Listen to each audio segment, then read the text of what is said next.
ابو بکر جو ہے بقیہ صحابہ سے اور نستجیر باللہ امیر المؤمنین علیہ الصلاۃ والسلام سے افضل ہے۔ آج کے اس پروگرام میں انشاءاللہ تبارک و تعالی ہم ابو بکر کی ہجرت کے متعلق بات کریں گے اور اس آیہ کے متعلق بات کریں گے، اور آپ کو بتائیں گے کہ آیہ غار ابو بکر کے لیے عار ہے۔ نہ صرف اس آیت میں اس کی تعریف نہیں ہے بلکہ اس کی مذمت ہے اور اس کا عدم ایمان ہے، اور اس کا رسول اللہ صلی اللہ علیہ وآلہ وسلم سے غداری اس آیت میں شامل ہے، بشرط کہ کوئی تدبر کرے۔ افلا يتدبرون القرآن ام على قلوب اقفالها۔ میرے معزز ناظرین، سب سے پہلے ابو بکر کی ہجرت کی طرف کے متعلق آپ کی خدمت میں عرض کریں کہ جب ہجرت کی بات کی جاتی ہے اور ابو بکر کی ہجرت کی بات کی جاتی ہے تو یہ ایک بات یاد رکھیں کہ ہجرت کے بعد واپس اپنے بلد آنا، اپنے وطن آنا، یہ کبائر گناہوں میں سے ہے۔ جو شخص مکے سے ہجرت کرتا ہے پھر اس کو دوبارہ مکے میں اقامت کرنے کی اجازت نہیں ہے، اور کوئی یہ شخص کرے تو یہ کیا ہے؟ یہ کبائر میں سے ہے اور موبقات میں سے ہے۔ کبائر میں سے ہی کیا یعنی گناہان کبیرہ میں سے ہے، اور یہ ایک ایسی گناہ ہے جس کی وجہ سے انسان ہمیشہ کے لیے جہنم میں رہ جاتا ہے۔ تو میرے محترم ناظرین، بہت کم لوگ جانتے ہیں کہ ابو بکر رسول پاک صلی اللہ علیہ وآلہ وسلم کے ساتھ ہجرت کرنے سے پہلے ہجرت کر چکا تھا، لیکن وہ ہجرت سے واپس آیا اور اس نے دوبارہ مکے میں اقامت اختیار کی، اور رسول پاک صلی اللہ علیہ وآلہ وسلم کے دشمنوں کے پناہ میں چلا گیا۔ جب ہجرت کی بات کرتا ہے نا تو پوری بات کرو، جماعت عمریہ۔ ملاحظہ فرمائیے میرے محترم ناظرین، یہ کتاب ہے البخاری، چاپ دار احیاء تراث العربی، جو سنہ 2001 میں دار احیاء تراث میں چھپی ہے۔ یہاں پر صفحہ نمبر 399 میں یہ حدیث عائشہ سے مروی ہے۔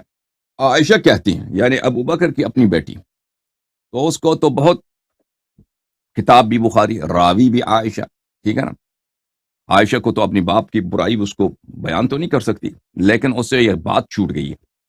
عائشہ نے کہا فلما ابتلی المسلمون، جب مسلمانوں پہ سختیاں بڑھ گئی مکے میں، خرج ابو بکر مہاجرا قبل الحبشہ، ابو بکر خرج مہاجرا، خوب دیکھیں الفاظ، کہ ابو بکر ہجرت کے لیے نکل گیا حبشے کی طرف، ایتھیوپیا کی طرف نکل گیا۔ پھر وہ جب پہنچا اذا بلغ برک الغماد لقیہ ابن الدغنہ، جب وہ برک العماد کے علاقے میں پہنچا ہے تو وہاں پہ ایک مشرک سردار سے اس کی ملاقات ہوئی ہے۔ وہ مشرک سردار نبی کریم صلی اللہ علیہ وآلہ وسلم کا دشمن، وہ کون ہے؟ وہ اس کا نام ہے ابن الدغنہ، وہ سید القارہ، وہ قارہ قبیلے کے سردار تھا۔ اس نے کہا ابو بکر کہاں جا رہے ہو؟ اس نے کہا اخرجنی قومی، اس نے کہا کہ مکے میں مشکلات بہت ہیں، مجھے ہجرت کرنا پڑ رہا ہے، مجھے قوم نے نکال دیا ہے۔ فَأَنَا أُرِيدُ أَنْ أَسِيحَ فِي الْأَرْضِ فَأَعْبُدَ رَبِّي، میں تو چاہتا ہوں کہ زمین میں سفر کروں، اللہ تعالیٰ کی عبادت کروں، یعنی مہاجر میں نکلا ہوں۔ ابن الدغنہ نے کہا ان مثلک لا يخرج ولا يخرج فإنك تكسب المعلوم وتصل الرحم۔ ابو بکر اس نے کہا اب عائشہ کی باتیں، آپ تو بڑے اچھے آدمی ہیں، آپ تو فقیر فقراء کی ہیلپ کرتے ہیں، فلاں کرتے ہیں، آپ جیسے آدمی کو کون نکال سکتا ہے مکے سے؟ آپ کو نہیں نکلنا چاہیے مکے سے۔ وَأَنَا لَكَ جَارٍ، میں تجھے پناہ دے دیتا ہوں۔ فَارْجِعْ فَاعْبُدْ رَبَّكَ بِبِلَادِكَ، واپس آ جاؤ مکے میں تو عبادت کر، کوئی تجھے چھیڑ نہیں سکتا۔ فَارْتَحَلَ ابن الدغنہ فرجع مع ابی بکر، ابن الدغنہ بھی واپس آیا مکہ، ابو بکر بھی واپس آ گیا مکہ۔ فطاف في اشراف كفار قریش فقال ان ابا بکر فلان فلان فانفذت قریش جوار ابن الدغنہ وآمنوا ابا بکر۔ تو ابن الدغنہ کے بیٹے نے وہاں پہ اعلان کیا کہ ابو بکر میرے پناہ میں ہے، کوئی اس کو نہیں چھیڑ سکتا۔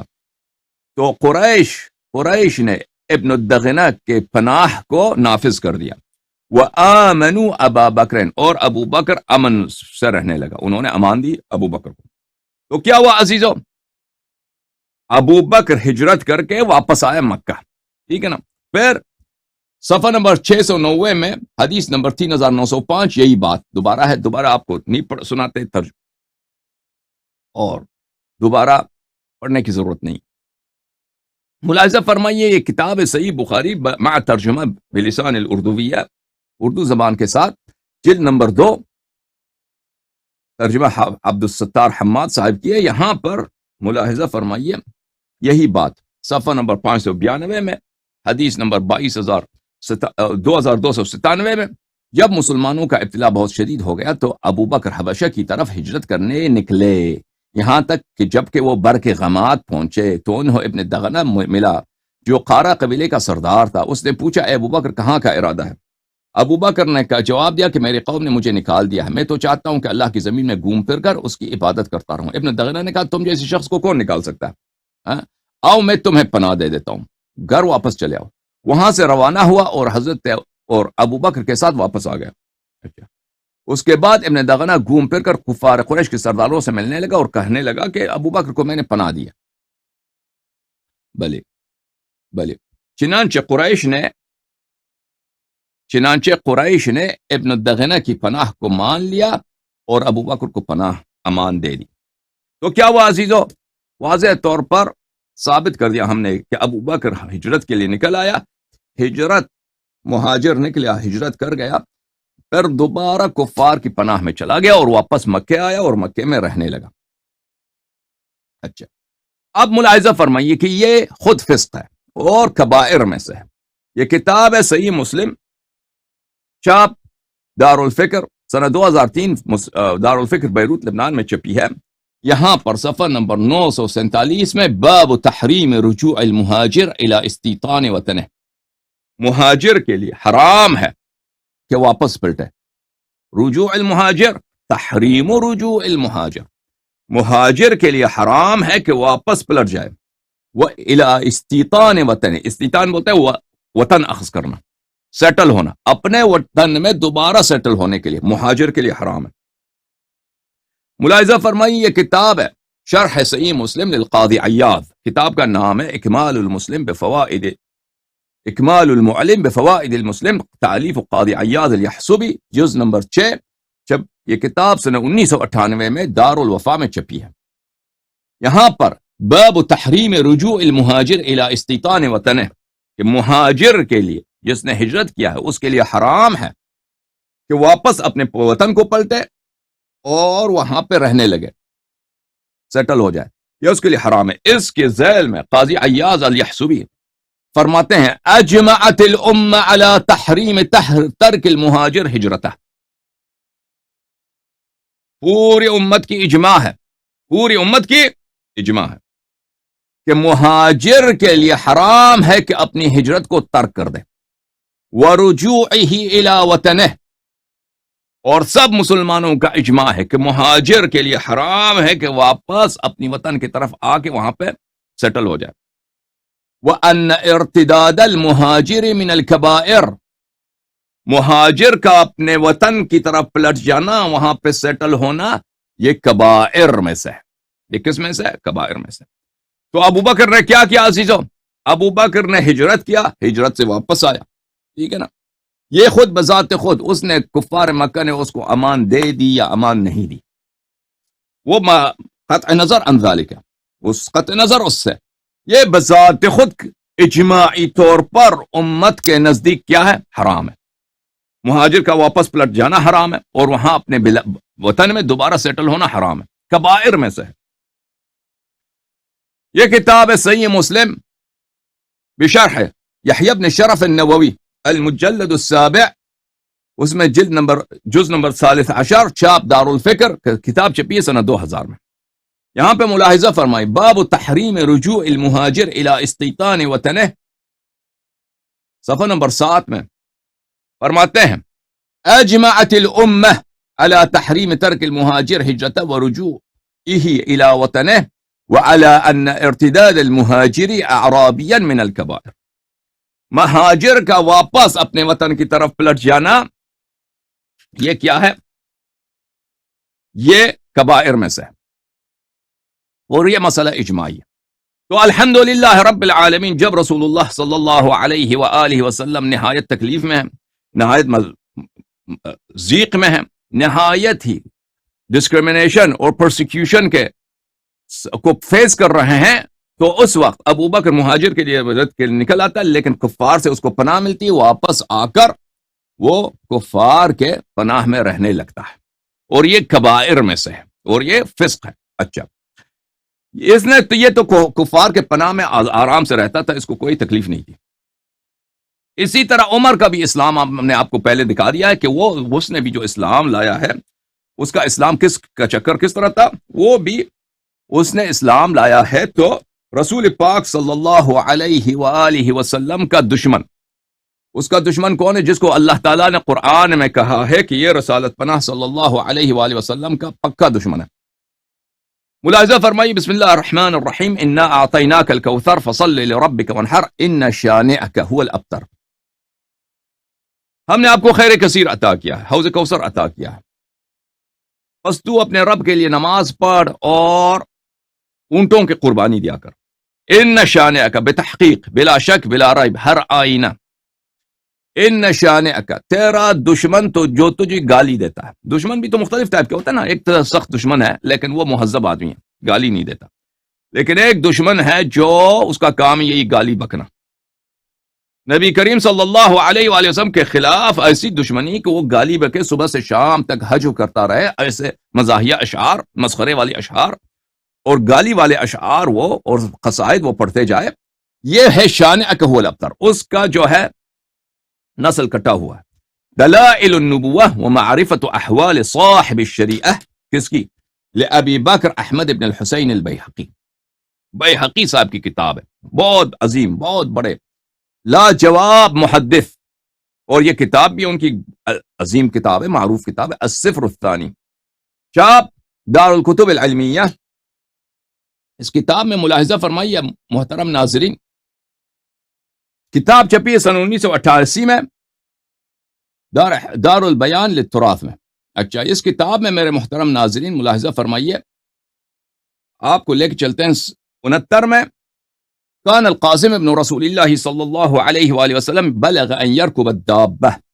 قاسم جو رسول پاک صلی اللہ علیہ وآلہ وسلم کے فرزند تھے، ان کی عمر اتنی بڑھ گئی کہ وہ سواری کرنے لگے، تو ان کی جب وفات ہو گئی ہے تو عمرو ابن العاص، کون شخص؟ عمرو ابن العاص، ایک منٹ، یہ آپ جو ہے، جب جناب قاسم علیہ السلام فرزند رسول صلی اللہ علیہ وآلہ وسلم کی وفات ہو گئی ہے تو عمرو بن العاص، وہی جو جماعت عمریہ کے آنکھوں کا تارا ہے، معاویہ کا ساتھی تھا صفین میں، اس نے کہا ہے لقد اصبح محمد صلی اللہ علیہ وآلہ وسلم ابتر من ابنہ، اس نے کہا تھا کہ رسالت پناہ صلی اللہ علیہ وآلہ وسلم ابتر ہو گئے، ان کی نسل ختم ہو گئی، بیٹے ان کے مر گئے۔ فانزل اللہ تعالی علی نبیہ، تو اس وقت اللہ تعالیٰ نے اپنے نبی صلی اللہ علیہ وسلم کو نازل کیا، انا اعطیناک الکوثر فصل لربک وانحر ان شانئک هو الابتر، كذلك روی بهذا الاسناد وهو ضعیف۔ کہتے ہیں اس سند میں ذکر یہ ہے کہ شانع کون ہے؟ عمرو بن العاص ہے، لیکن یہ سند ضعیف ہے۔ والمشہور، مشہور جو ہے، معروف ہے، محدثین کے ہاں سب مانتے ہیں، ان الآیت نزلت فی ابیہ، آیا کس کے متعلق نازل ہوئی ہے؟ عمرو بن العاص کے والد عاص بن وائل سہمی کے متعلق نازل ہوئی۔ کتاب جامع البیان عن تأویل آیہ القرآن، تألیف ابن جریر الطبری، الجزء 30، چاپ دار الفکر، سنہ 2009 میں دار الفکر بیروت میں چھپی ہے۔ ملاحظہ فرمائیے، ان سورۃ الکوثر کی شرح ہے، تفسیر ہے، ان شانئک هو الابتر۔ ایک حدیث ابن عباس فرماتے ہیں ان شانئک هو الابتر والعاص بن وائل، وہ شخص جس کو قرآن نے شہادت دی ہے کہ یہ کمینہ رسول پاک صلی اللہ علیہ وسلم کا شانع ہے۔ شانع سے کیا مراد ہے؟ کہ وہ گالی بکتا ہے، حجو کرتا ہے، وہ مسخرہ کرتا ہے، استہزاء کرتا ہے، گالی دیتا ہے۔ وہ کون ہے؟ عاص بن وائل ہے۔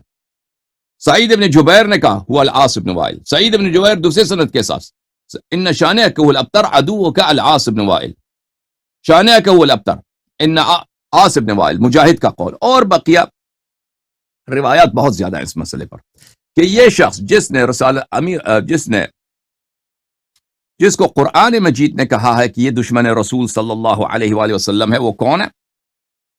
وہ عاص بن وائل ہے۔ ملاحظہ فرمائیے عزیزوں، کتاب صحیح بخاری، چاپ دار احیاء تراث العربی، سنہ 2001 میں کتاب دار احیاء تراث میں چھپی ہے، صفحہ نمبر 682، معاف کیجیے گا، باب اسلام عمر، عمر کیسے مسلمان ہوا ہے؟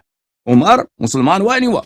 تو تو اگر مسلمان ہوا تو کیسے عمر مسلمان ہوا؟ اس کی اپنی زبانی. عبداللہ ابن عمر روایت کرتے ہیں، لیکن اسے پتہ چلتا ہے کہ عبداللہ ابن عمر اپنے والد سے روایت کرتے ہیں. بینما ہوا فی الدار خائفہ، وہ ڈر کے مارے گھر میں چھپا ہوا تھا. کون؟ عبداللہ عمر بن الخطاب. اذ جاءہ العاص بن وائل السہمی، اس کے سے ملنے آیا. کون آیا؟ عاص بن وائل، وہی دشمن رسول صلی اللہ علیہ وآلہ وسلم، جس کے متعلق قرآن نے شہادت دی کہ یہ کمینہ کتا شان اور رسول صلی اللہ علیہ وآلہ وسلم. یہ عاص کون ہے؟ ابو عمرو بن العاص کا پیو، اس کا والد. علیہ حلت حبرت و قمیص مکفوف بحریر، کیونکہ یہ سردار تھا تو اس نے جو لباس پہنا تھا بہت شاہانہ لباس، اب ریشم کے اس کے لباس تھے اور بہت قیمتی لباس پہن کے رکھا تھا. وہو من بنی سہم میں سے، وہم حلفاؤنا فی الجاہلیہ، جاہلیت میں وہ ہمارے حلیف تھے. قال ما بالک، اس نے عمر سے کہا کہ تجھے کیا ہو گیا؟ قال زعم قومک انہم سیقتلونی ان اسلمت، عمر نے کہا کہ بلے قریش کہتے ہیں کہ اگر عمر مسلمان ہو جائے تو ہم اس کو قتل کریں گے، تو اس لیے یہ گھر میں چھپا ہوا ہے، خوف کے مارے ادھر مختفی ہے. ٹھیک ہے نا؟ تو اب اس کا چارہ کار کیا ہے؟ ٹھیک ہے نا؟ کہتا ہے لا سبیل الیک، اس نے کہا کہ میں تجھے پناہ دیتا ہوں، تو مسلمان بننا چاہتا ہے مسلمان بن. لا سبیل الیک بعد ان قالها آمنت، اس نے جب مجھے پناہ دیے تو پھر میں ایمان لایا ہوں. میرے محترم ناظرین، یہاں پر ایک تو آپ نے آپ کو دیکھا کہ رسول پاک صلی اللہ علیہ وآلہ وسلم کا ایک سسر ہے ابو بکر، وہ بھی کفار کی پناہ میں آرام سے رہتا ہے. رسول پاک صلی اللہ علیہ وآلہ وسلم اور ان کے جو سچے صحابی ہیں وہ نہایت اذیت و آزار میں، اور یہ ایک ہی آدمی ہے ابھی تک اسلام نہیں لایا. ٹھیک ہے نا؟ ڈر کے مارے ادھر چھپا ہوا ہے. اسلام اگر تو نے اسلام لانا تھا کسی کے پناہ میں تو عمر کسی ایسے شخص سے پناہ مانگ لیتا ہے. کسی ایسے شخص تجھے کیسے گوارا ہوا؟ یہ کسی مسلمان کا غیرت قبول کرتا ہے کہ اگر کوئی مثلا شخص جو رسول کام یہی ہے کہ رسول پاک صلی اللہ علیہ وسلم سے صبح شام تک گالی دیتا رہے، گالی بونکتا رہے، تو اس سے کوئی پناہ مانگ لو ہے؟ ٹھیک ہے نا؟ یہ کیسا، یہ تم اس کو صحابی مانتے ہو، اس کے اسلام کو مانتے ہو جماعت عمریہ؟ یہ کیسا اسلام ہے مجھے بتاؤ؟ یہ اسلام لایا ہے تو کس کے پناہ میں؟ اس شخص کے پناہ میں جو نہایت ہی دشمن ہے رسول پاک صلی اللہ علیہ وسلم کا. اور قریش کے سردار سیاست دان تھے، وہ پاگل نہیں تھے. اگر اس کو مسلمان ہونے دیا ہے ایسے دشمن رسول صلی اللہ علیہ وسلم نے تو لازمی آپس میں کوئی انڈرسٹینڈنگ تو ہوگی کہ یہ اندر سے اسلام کے اندر سے اور صحابہ کے اندر سے امت کے اندر سے کیسے ان کا سپورٹ کرے گا؟ وَإِلَّا کیسے ہو سکتا ہے اس کو پناہ دیو؟ ملاحظہ فرمائیے کتاب رسالۃ الغفران لأبی العلاء المعری، متوفى سنہ 449، ابو العلاء المعری کا رسالۃ الغفران، چاپ دار المعارف. یہاں پہ آپ کو لے کے چلتے ہیں میرے عزیز صفحہ نمبر 510 میں. اسلام عمر کے متعلق وہ فرماتے ہیں وفی بعض الروایات ان عمر بن الخطاب خرج من بیته يريد مجمعا كانوا يجتمعون فيه للقمار. عمر کو عادت تھی جوے کھیلنے کی. ٹھیک ہے نا؟ وہ اپنے گھر سے نکلا کہ چلتے ہیں وہاں پہ کوئی قمار کھیلیں گے، جوا کھیلیں گے، کسینو چھوٹا موٹا ہوگا مکے میں، ادھر جائیں گے. فلم یجد فیہ احدا، وہاں چلا گیا تو ادھر کوئی نہیں ہے. بھائی آج جو ہے نا وہ اڈا جو ہے قمار کا، جوے کا، وہاں پہ کوئی آیا نہیں ہے. فقال لأذهبن الى الخمار، تو اس نے کہا کہ یہ نہیں ہے تو چلتے ہیں شراب والے کے پاس. جو شرابی یہ سب جماعت عمریہ کے کتب ہیں. نہ بولو کہ یہ اللہ یاری گالی دیتا ہے، گالی میں نہیں دیتا، میں نے گالی ایک نہیں دی. میرا جرم یہ ہے کہ جو ان کے کتاب میں ہے، ان کے روایات میں ہے، ان کے اکابر نے روایت، بخاری کو تو یہ عدل قرآن مانتے ہیں نا، وہ میں نے آپ کی خدمت میں پیش کیا. جماعت عمریہ کے خلاف میرے کے پاس میرے رد میں کچھ بھی نہیں. وہ کہیں ایک ہی رد ہے، اللہ یاری نے گالی دی ہے. ٹھیک ہے نا؟ اپنے آپ کو، کیونکہ جواب نہیں ہے، جواب کیا دیں گے؟ کس منہ سے جواب دیں گے؟ گالی دیا، یہی جھوٹ. اور اسی طرح میرے سب مخالف شیعوں میں بھی جو میرے مخالف ہیں نا، وہ یہی کہ اللہ یاری نے گالی دیا. بھائی تم استدلال دیکھو، دلائل دیکھو. اب تمہاری اپنی کتب سے میں دلیل لے کے آتا ہوں. اس نے کہا لأذهبن الى الخمار، شرابی کے پاس چلتے ہیں، وہاں جوا اگر نہیں ہے تو شراب پیتے ہیں کچھ. لعلی اجد عنده خمرہ، وہاں سے شاید مجھے کچھ بھلے مفت میں یا مثلا وہ صدقہ وغیرہ میں کوئی مجھے شراب دے دے. فلم یجد عنده شیئا، وہاں بھی گیا تو شراب والا بھی کوئی نہیں ملا. قال لاذهبن ولاسلمن، جب اس کو جوا بھی نہیں ملا ہے شراب بھی نہیں ملا تو کہا کہ اب چلتے ہیں. وہ رسول اللہ صلی اللہ علیہ وسلم بڑے کریم ہیں، وہ ہر ایک کو کھانا کھلاتے ہیں ان کے در سے خالیات کوئی نہیں آتا. تو میں مسلمان بننا چاہتا ہوں. پھر گیا ہے گھر، ادھر چھپ گیا نا ڈر کے مارے اپنے گھر. جب لوگوں کو پتہ چلا کہ یہ مسلمان بننا چاہتا ہے تو لوگوں نے کہا اس کے خوب مارتے ہیں، اس کی خوب پٹائی کرتے ہیں. تو بھاگ کے اپنے گھر چھپ گیا. پھر اس کافر کو پتہ چلا ہے، عاص ابن وائل کو، پھر اس نے اس کو پناہ دیا. تو بہرحال ابو بکر بھی کفار کی پناہ میں، عمر بھی کفار کی پناہ میں، یہ ان کے بھلے، اور یہ ہمیشہ کفار کی پناہ میں رہے. اسی لیے انہوں نے کبھی جنگ ہی نہیں کی نا کفار میں کے خلاف. کبھی کسی جنگ میں انہوں نے تیر نہیں پھینکا، کسی کافر کو انہوں نے قتل نہیں کیا. اسی لیے کہ ان کے روابط اور ان کے جو ہیں ان کے جو آپس میں ریلیشن شپ تھی کفار سے بہت اسٹرانگ تھی. آتے ہیں واپس آئے غار کی طرف. میرے محترم ناظرین، آئے غار کے متعلق ایک نقطہ بڑا اہم ہے کہ کیا نبی کریم صلی اللہ علیہ وآلہ وسلم نے ابو بکر کو بتایا تھا کہ میں جا رہا ہوں ہجرت کے لیے یا نہیں جا رہا؟ بتایا تھا یا نہیں بتایا تھا؟ ابو بکر کو پتہ تھا یا اتفاقاً وہ رسول پاک صلی اللہ علیہ وآلہ وسلم سے عاملہ ہے؟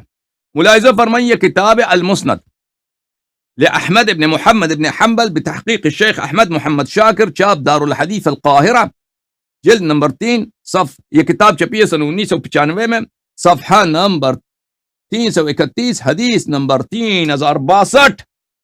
لمبی حدیث ہے، 3062، اسناد صحیح. صحیح ہے. حدیث عبداللہ ابن عباس سے ہے اور اس میں مختلف فضائل بیان کیے ہیں اس نے، اور تقریباً 9-10 فضائل بیان کیے ہیں. سید المسلمین امیر المؤمنین اسد اللہ الغالب مطلوب کل طالب علی بن ابی طالب صلوات اللہ علیہ. اس میں ان کے فضائل میں سے ایک فضیلت جو انہوں نے بیان کی ہے یہاں پر، وہ حدیث بھی صحیح. وَكَانَ الْمُشْرِكُونَ يَرْمُونَ رسول اللہ صلی اللہ علیہ وآلہ وسلم. ہاں، ابو بکر تو پناہ میں تھا نا. ابو بکر کس میں تھا؟ مشرکین کے پناہ میں مزے سے. عمر بھی پناہ میں مزے سے.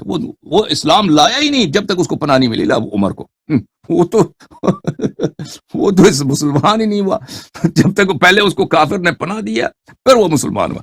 اس کو تو کبھی کوئی تکلیف نہیں پہنچا نا عمر کو اسلام کے راستے میں. لیکن نبی کریم صلی اللہ علیہ وآلہ وسلم کان المشرکون یرمون رسول اللہ صلی اللہ علیہ وآلہ. مشرکون رسول پاک صلی اللہ علیہ وسلم کو پتھر مارتے تھے، بری باتیں کہتے تھے، اذیت کرتے تھے ہر طرح سے. شب ہجرت کو وہ اپنے رسول پاک صلی اللہ علیہ وسلم اپنے بستر پہ سوتے تھے تو ان کو پتھر مارتے تھے. اچھا، انہوں نے امیر المؤمنین علیہ الصلوۃ والسلام کو اپنے بستر پہ لٹایا. فجاء ابو بکر وعلی النائم.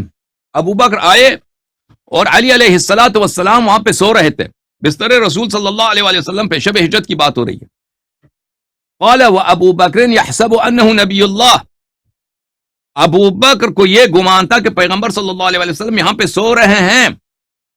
فقال یا نبی اللہ. اس نے کہا اے پیغمبر خدا.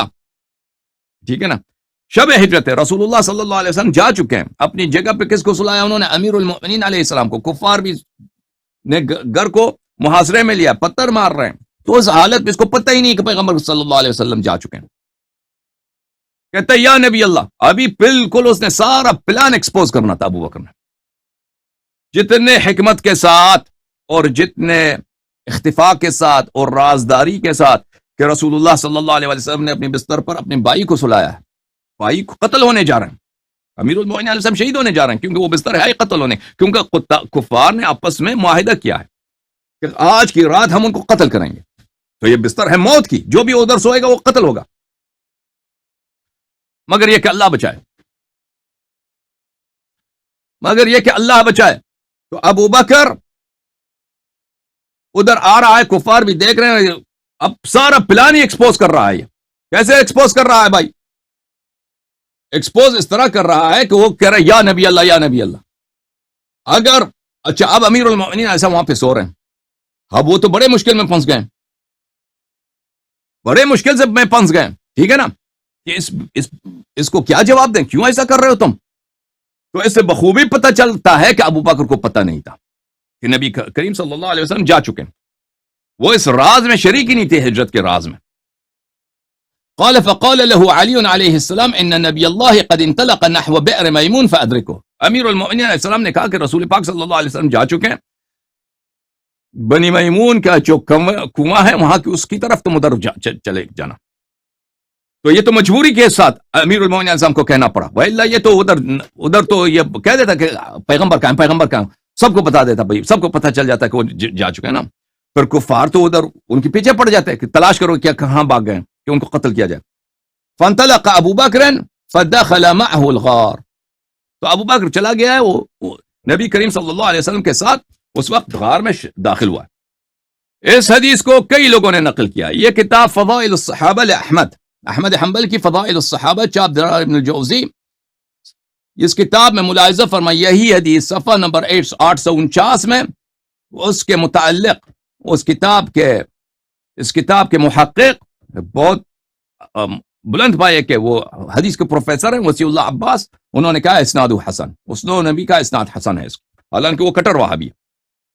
اور اس میں یہی جملے ہیں، بھلے یہی جملے جو میں نے آپ کی خدمت میں مسند سے نقل کی یہاں پر بھی ہے. اچھا، المستدرک علی الصحیحین للحاکم النیشابوری، چاپ دار الکتب العلمیہ، الجزء الثالث، چھپی ہے کتاب سنہ 2002 میں. یہاں پر ملاحظہ فرمائیے حدیث نمبر 4652 صفحہ نمبر 143 وہی حدیث عبداللہ ابن عباس کی حدیث جو جامع فضائل امیر المؤمنین علیہ السلام ہے. وَكَانَ الْمُشْرِكُونَ يَرْمُونَ رسول اللہ صلی اللہ علیہ وسلم قال فی التلخیص، حدیث صحیح. ذہبی نے بھی کہا ہے کہ حدیث صحیح ہے. الفاظ کو میں دوبارہ نہیں پڑھتا، الفاظ وہی ہیں، دوبارہ پڑھنے کی ضرورت نہیں ہے.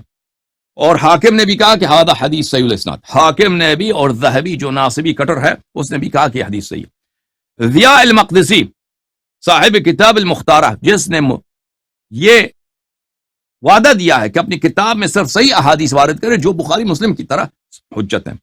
الاحادیث المختارہ لضیاء المقدسی، جلد نمبر 13، چھپی ہے کتاب سنہ 2000 میں. اس کتاب میں بھی انہوں نے صفحہ نمبر 26 میں، جلد نمبر 13 میں، صفحہ نمبر 26 میں اسی حدیث کو نقل کیا ہے. کہ الفاظ میں نہیں دہراتا، بس واضح طور پر ہے کہ ابو بکر کو پتہ نہیں تھا کہ رسول پاک صلی اللہ علیہ وآلہ وسلم. السنن الکبریٰ میں احمد ابن شعیب النسائی ابو عبد الرحمن نے بھی اس کو نقل کیا. چاپ الرسالہ العالمیہ الجزء السابع جو سنہ 2001 میں چھپی ہے. یہاں پر صفحہ نمبر 416 میں حدیث نمبر 8355 میں وَلَبِسَ ثَوْبَ رسول اللہ صلی اللہ علیہ وآلہ وسلم ونام، امیر المؤمنین علیہ السلام نے رسول پاک صلی اللہ علیہ وسلم کا لباس مبارک پہنا ہے اور رسول پاک صلی اللہ علیہ وسلم کے کپڑے پہن کر ان کے بستر پہ سوئے ہیں، شہید ہونے جا رہے ہیں. ونام فجعل المشركون يرمون كما يرمون رسول اللہ صلی اللہ علیہ وآلہ وسلم، مشرک پتھر مار رہے تھے جس طرح وہ رسول پاک صلی اللہ علیہ وسلم کو مارتے تھے. وهم يحسبون انه نبی اللہ، وہ یہ سمجھ رہے تھے کہ یہاں پہ پیغمبر صلی اللہ علیہ وسلم سو رہے ہیں. فجاء ابو بکر فقال یا نبی اللہ، تو مشرکین کی طرح ابو بکر بھی یہ سوچ رہا تھا کہ یہاں پہ پیغمبر سو رہے ہیں صلی اللہ علیہ وسلم. تو اس نے کہا یا نبی اللہ. فقال علی علیہ السلام ان نبی اللہ صلی اللہ علیہ وآلہ وسلم قد ذهب نحو بئر میمونہ، رسول پاک صلی اللہ علیہ وسلم میمونہ کے کنویں کی طرف چلے گئے، پھر وہاں سے ابو بکر چل پڑا. ٹھیک ہے نا. تو پتہ یہ چلا ہجرت کے متعلق کہ یہ ابو بکر جو ہے یہ رسول پاک صلی اللہ علیہ وسلم کا رازدار نہیں تھا. یہ اتفاق سے، کیونکہ رسول پاک صلی اللہ علیہ وسلم کا پلان ایکسپوز ہو جاتا، کیونکہ ادھر آیا ہے وہ کہہ رہے ہیں یا نبی اللہ یا نبی اللہ. کفار وہاں پہ گہرے میں لے وہ پتھر مار رہے ہیں، ان کو پتہ چلے کہ نبی اللہ صلی اللہ علیہ وسلم نہیں ہے تو سارا پلان ایکسپوز ہو جائے گا، نبی اللہ صلی اللہ علیہ وسلم قتل ہو جائیں گے. تو امیر المؤمنین علیہ السلام کو کہنا پڑا کہ وہ کہیں اور ہے. تو یہ پیچھے پڑ گیا، پھر نبی کریم صلی اللہ علیہ وسلم وہاں سے اس کو ساتھ لے کے گئے، کیونکہ اگر واپس اس کو پلٹا دیتے یہ پتہ نہیں یہ کفار کو کیا بتا دیتا. ایک دو تپڑ بھی مارتا ہے نا تو یہ کہہ دیتا کہ میں نے دیکھا وہ وہاں جانا. اچھا، اب آتے ہیں آئے غار کی طرف. میرے محترم ناظرین، آئے غار میں جماعت عمریہ کہتے ہیں یہ ابو بکر کی مدح میں نازل ہوئی ہے. ابو بکر کی مدح میں آئے غار سورہ توبہ میں نازل ہوئی اور اس میں ابو بکر کی مدح ہے، اور یہ ایک جھوٹ ہے میرے محترم ناظرین. کیونکہ آئے غار کا شان نزول کہاں؟ آئے غار کا شان نزول تو شب ہجرت نہیں ہے، آئے غار کا نزول اوائل ہجرت نہیں ہے. آئے غار کا نزول ہے غزوہ تبوک، غزوہ تبوک، غزوہ تبوک. اور یہ تعریف کے لیے نازل نہیں ہوئی، یہ مذمت کے لیے نازل ہوئی ہے. کیونکہ رسول پاک صلی اللہ علیہ وآلہ وسلم صحابہ کو کہہ رہے تھے کہ آؤ نکلو جہاد کی طرف. وہ مختلف بہانے کر رہے تھے، ہوا گرم ہے، فصل ہے، فصل کو ہم نے لینا ہے، اتنی دور کہاں جانا، کیا ہے، کیا وجہ، کیا ہم نہیں جاتے بھائی، جو آپ خود چلے جاؤ. جب صحابہ کرام رسول اللہ صلی اللہ علیہ وآلہ وسلم کے اوامر سے سرپیچی کرتے تھے اور بے شرمی کے ساتھ جانے سے انکار کر رہے تھے، تو اللہ تعالی نے یہ آیت نازل کیا. کئی آیات نازل کی، ان میں سے ایک آیہ غار ہے. ملاحظہ فرمائیے سورہ توبہ، سورہ توبہ آیہ نمبر 40 جو ہے وہ آیہ غار ہے، اللہ تنصرو. اب بتائیں گے کہ یہ آیہ مذمت کے لیے نہ کہ تعریف کے لیے. لیکن آپ سیاق آیات کی دیکھیے، یا ایھا الذین آمنوا، آیہ نمبر 38 سے، یا ایھا الذین آمنوا ما لکم اذا قیل لکم انفروا فی سبیل اللہ اثاقلتم الی الارض. اے ایمان والو، یعنی ایمان والے جب کہا جاتا ہے، قرآن میں دو طرح کے ہیں. ایک کئی مقام ایسے ہوتے ہیں جب کہا جاتا ہے ایمان والو، تو ایمان والوں سے سچے ایمان والوں کو مراد ہوتی ہے. بہت دفعہ ایسا ہوتا ہے ایمان والو جو زبان میں ایمان والے ہیں، دل میں ایمان والے نہیں. یہ مقام اس طرح سے ہے کہ یہ واقعی مخلص مومن نہیں ہے، زبانی مومن ہے. اے ایمان والو، ما لکم، کیا ہو گیا ہے تجھے کیا ہو گیا، کیوں جھوٹے ہو، کیوں قبر و قیامت پہ تجھے ایمان نہیں ہے، اللہ نے تجھے پہ جہاد واجب کیا، تم جہاد کے لیے نہیں نکلتے. ما لکم، کیا ہوا، اذا قیل لکم انفروا فی سبیل اللہ اثاقلتم الی الارض، جب اللہ کی جانب سے فرمان الہی آتا ہے کہ جہاد کے لیے نکل جاؤ، کوچ کرو جہاد کے لیے، تم زمین پہ باری بوری کی طرح زمین پہ تم بھاری بن جاتے ہو، گر جاتے ہو، زمین سے حرکت کا نام ہی نہیں لیتا ہے. اللہ کہہ رہا کہ جہاد کرو، رسول صلی اللہ علیہ وسلم فرمان جہاد کرو، وعدہ دیتا ہے جنت کی، نہیں کرتا کوئی. ارضیتم بالحیات الدنیا من الآخرہ، تم آخرت کے بجائے دنیا کو چاہتے ہو، تم دنیا کو چاہتے ہو، آخرت کو نہیں چاہتے. اب میرے عزیزوں بتاؤ، یہ مذمت کے لیے یا تعریف کے لیے؟ فما متاع الحیات الدنیا فی الآخرۃ الا قلیل، دنیا کی جو چیزیں آخرت کے مقابلے میں کچھ ہے ہی نہیں، معدوم ہے. الا تنفروا الا تنصروا الا تنفروا الا تنصروا، الفاظ بتاتے ہیں، سیاق بتاتا ہے کہ ایک ہی ساتھ نازل ہوئی ہیں. الا تنفروا، اگر تم جہاد کے لیے کوچ نہ کرو، یعذبکم عذابا علیما، اللہ تعالیٰ تمہیں سخت عذاب دے گا. اللہ رب العزت تمہیں شدید دردناک عذاب دے گا. صحابہ سنو، وَيَسْتَبْدِلْ قَوْمًا غَيْرَكُمْ، اور تمہاری جگہ ایک اور قوم کو لائے گا. تمہیں عذاب ہوگی، ایک اور قوم آئیں گے، وہ دین کی خدمت کریں گے. وَلَا تَضُرُّهُ شَيْئًا، اور اللہ تعالیٰ کو کوئی تم ضرر نہیں پہنچا سکتے، اللہ تعالیٰ تمہارا محتاج نہیں ہے. وَاللَّهُ عَلَى كُلِّ شَيْءٍ قَدِيرٌ، اللہ تعالیٰ سب چیزوں پہ قادر ہے. ٹھیک ہے نا؟ اب یہ میں نے دو آیتیں پڑھی ہیں، اس کا ترجمہ دیکھتے ہیں جیسے دوسرے علماء نے ترجمہ کیا، پھر آیے غار کی طرف آتے ہیں. یہ ویب سائٹ ہے میرے عزیزوں، یہاں پہ مختلف مترجمین کے ترجمے ہیں. یا ایھا الذین آمنوا ما لکم اذا قیل لکم، پہلی یہ آیت ہے. دیکھیں کہ مولوی طاہر قادری صاحب ہیں، طاہر قادری، انہوں نے کیسا ترجمہ کیا. اے ایمان والے، اے ایمان والو، تمہیں کیا ہو گیا ہے کہ جب تم سے کہا جاتا ہے کہ تم اللہ کی راہ میں جہاد کے لیے نکلو، تو تم بوجھل ہو کر زمین کی مادی اور سفلا دنیا کی طرف جھک جاتے ہو. کیا تم آخرت کے بدلے دنیا کی زندگی سے راضی ہو گئے ہو؟ سو آخرت کے مقابلے میں دنیاوی زندگی کا ساز و سامان کچھ بھی نہیں، مگر بہت ہی کم حیثیت رکھتا ہے. ٹھیک ہے نا؟ اچھا، ایک اور بھائی ترجمہ آپ کو سناتے ہیں. ایک اور ترجمہ ہے احمد رضا خان کا. احمد رضا خان بریلویوں کا جو امام ہے، اس کو اعلیٰ حضرت بولتے ہیں وہ لوگ. اے ایمان والو، تمہیں کیا ہوا جب تم سے کہا جائے کہ خدا کی راہ میں کوچ کرو تو بوجھ کے مارے زمین پر بیٹھ جاتے ہو. کیا تم نے دنیا کی زندگی آخرت کے بدلے میں پسند کی ہے، اور جیتی دنیا کا اسباب آخرت کے سامنے نہیں مگر توڑا. اچھا، اس کے بعد الا تنفروا یعذبکم عذابا الیما، آیت نمبر 39. اگر تم نے کوچ نہیں کیا تو تمہیں اللہ تعالیٰ دردناک سزا سنائے گا، اور تمہارے سوا اور لوگوں کو بدل لے آئے گا. تم اللہ تعالیٰ کو کوئی نقصان نہیں پہنچا سکتے، اور اللہ ہر چیز پہ قادر. ترجمہ واضح ہے. اچھا، یہ دو آیتیں. تیسری آیت اسی سیاق میں جو نازل ہوئی ہیں. تو پتہ چلا عزیزوں کہ یہ کہاں پہ شان نزول ہے. شان نزول اس کی غزوہ تبوک ہے. اگر یہ ابو بکر کی مدح کے لیے ہوتی نا تو وہی وقت نازل ہوتا. بات یہ ہے یہ ابو بکر کی تعریف کے لیے نازل ہوئی ہوتی تو شب ہجرت نازل ہوتا. ہجرت کے فوراً بعد 1 ہفتے بعد 2 ہفتے بعد نازل ہوتا. یہ تو کئی سالوں کے بعد نازل ہوئی ہے. اور کس لیے نازل ہوئی ہے؟ مذمت کے لیے کہ تم صحابہ تم بغیرت ہو. رسول پاک صلی اللہ علیہ وسلم کہتے ہیں فرماتے ہیں کہ جہاد کے لیے نکلو، تم نکلنے کا نام ہی نہیں لیتے، نصرت نہیں کرتے رسول پاک صلی اللہ علیہ وسلم. اللہ تجھے سخت عذاب دے گا، خبردار. یہ مذمت کے لیے آیا ہے. الا تنصروہ، اگر تم ابھی غزوہ تبوک میں سب دیکھیں مختلف کتابوں میں یہ اس کی غزوہ تبوک کی بات ہو رہی ہے. الا تنصروہ، اگر تم رسول پاک صلی اللہ علیہ وسلم کی نصرت ابھی نہیں کرتے، فقد نصرہ اللہ، اس وقت شب ہجرت بھی تم لوگوں نے نصرت نہیں کی تھی، اس وقت بھی اللہ نے نصرت کی تھی. اس وقت اس کا ناصر کون تھا؟ ٹھیک ہے نا. فقد نصرہ اللہ، فقد یہ مذمت کے لیے نہ تعریف کے لیے. اچھی طرح سے جان لو، اگر تعریف کے لیے ہوتی تو شب ہجرت نازل ہوتی، ہجرت کے بعد نازل ہوتی. یہ تو کئی سال بعد کے لیے نازل ہوئی ہے. اور کس لیے نازل ہوئی ہے؟ اس لیے کہ صحابہ رسول پاک صلی اللہ علیہ وسلم کے فرمان کو نہیں سنتے تھے، جہاد کے لیے نصرت کرنے سے گریز کرتے تھے. تو فرمایا کہ اگر تم ابھی نصرت نہیں کرتے، اس زمانے میں بھی تم نے نصرت نہیں کیا تھا. شب ہجرت مکے میں تم نے لوگوں نے کہاں نصرت کی؟ تم سب تو کفار کے پناہ میں گئے تھے. ابو بکر کفار کے پناہ میں، عمر کفار کی پناہ میں. اس وقت کب تمہارے تو ریلیشن اچھے تھے ان لوگوں سے، روابط تو اچھے تھے آپ کے کفار سے.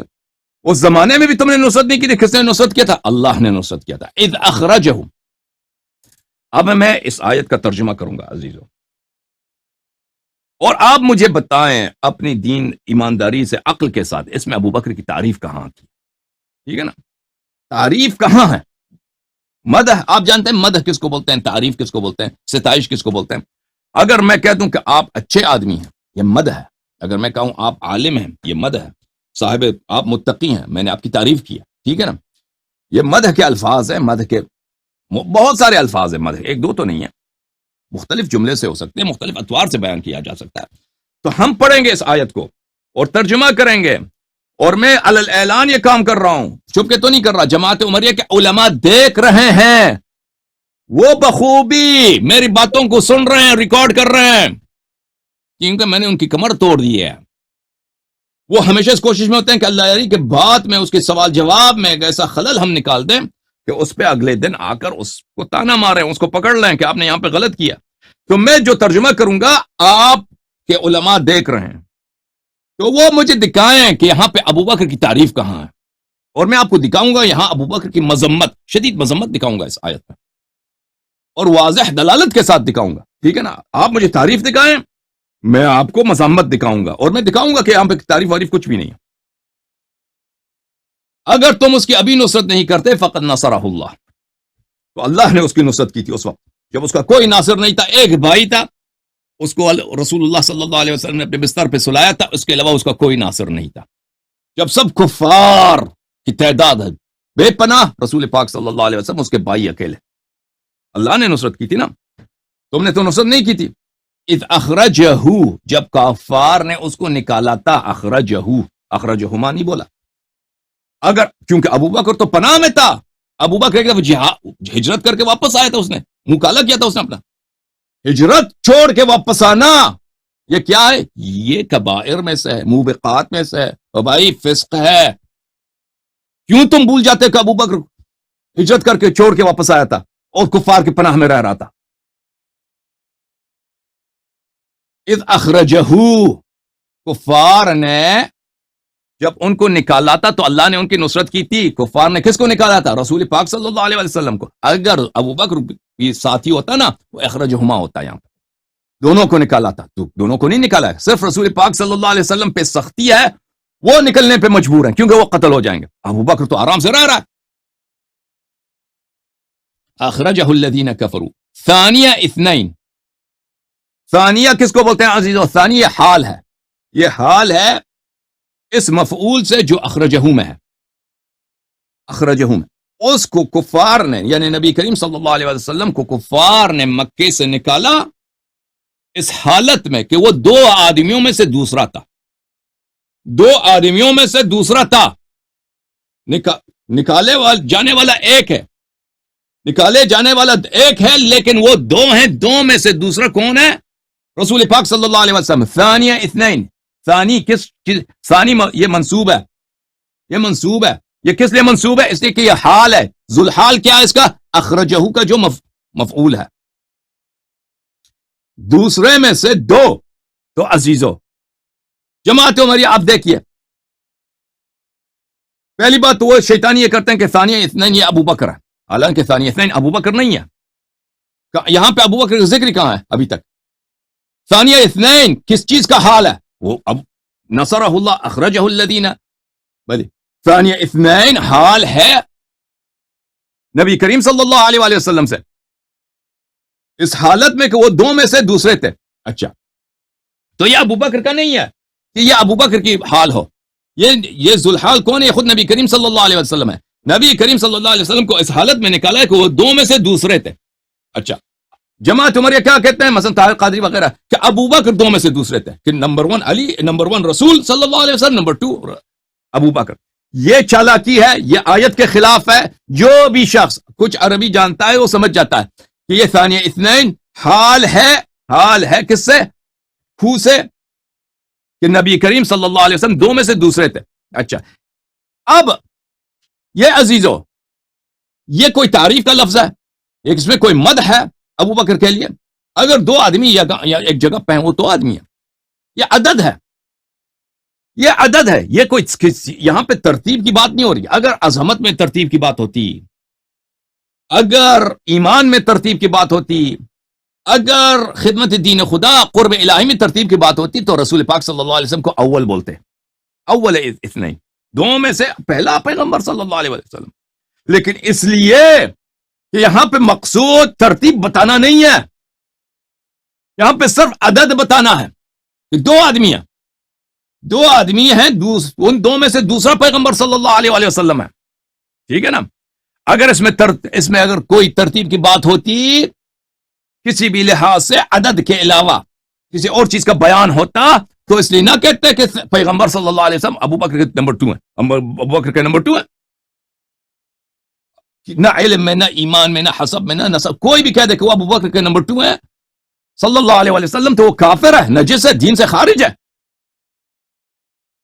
لیکن اگر دو آدمی ہیں، اگر صرف عدد بیان کر رہے ہیں کہ دو آدمی ہیں، دو آدمی جہاں بھی ہوں میرے محترم ناظرین، دو آدمی ہو نا، ایک ٹیچر ہے ایک شاگرد ہے، تو وہ دو آدمی ہیں. ایک پریزیڈنٹ ہے ایک اس کا چپراسی ہے، یہ دو آدمی ہیں. ایک مسلمان ہے ایک کافر ہے، دو آدمی. اس میں نہ تعریف ہے نہ کچھ بھی نہیں، یہ دو آدمی ہیں. اگر کہیں پہ ایک مومن ہے ایک کافر ہے، دو آدمی ہیں. ٹھیک ہے نا؟ اگر دونوں مومن ہیں پھر بھی دو آدمی ہیں، اگر دونوں کافر ہیں پھر بھی دو آدمی ہیں. عدد ہے، عدد میں تعریف نہیں ہے عزیزو، عدد میں تعریف نہیں ہے، عدد میں مدح نہیں ہے. اچھا، اذ ہما فی الغار، جب یہ دونوں غار میں تھے، جب یہ دونوں غار میں تھے. اچھا، یہاں پہ ثانی اثنین کے متعلق میں ایک جملہ مزید عرض کروں. بسم اللہ الرحمن الرحیم. سلام اللہ علی الحسین لعنت اللہ علی یزید. ثانی اثنین کے متعلق میں ایک اور مزید جملہ آپ کی خدمت میں عرض کروں کہ دیکھیں، اگر اس میں کسی قسم کی تعریف ہوتی نا، کسی قسم کی تعریف ہوتی تو ملاحظہ فرمائیے، یہ آیت اور انداز سے ہوتا. سورہ مبارکہ مجادلہ آیت نمبر 7، رب العزت کا ارشاد ہے، اعوذ باللہ من الشیطان الرجیم، الم تر ان اللہ یعلم ما فی السماوات وما فی الارض. کیا تو نہیں دیکھتا، کیا آپ کو پتہ نہیں ہے کہ اللہ جانتا ہے جو کچھ آسمانوں میں ہے اور جو کچھ زمین میں ہے، سب کو جانتا ہے. ما یکون من نجوى ثلاثۃ، 3 منافق کا نجوہ نہیں ہوتا، یہ منافقین کے لیے. 3 منافق کا نجوہ نہیں ہوتا الا وهو رابعهم، مگر کہ اس کا چوتھا اللہ رب العزت. یہ عدد کی بات ہو رہی بھائی، اس میں تعریف نہیں ہے، اس میں ترتیب نہیں ہے. اگر ترتیب ہوتی تو اللہ چوتھا نہیں ہوتا، اللہ نمبر 1 ہوتا. ٹھیک ہے نا؟ ما یکون من نجوى ثلاثۃ، 3 منافق آ کے آپس میں سرگوشی کرتے ہیں کہ ہم پیغمبر صلی اللہ علیہ وسلم کے خلاف یہ کریں، وہ کریں، یہ کریں، وہ کریں، ان کی برائیاں بیان کریں آپس میں. تو ان کا چوتھا کون ہے؟ رب العزت.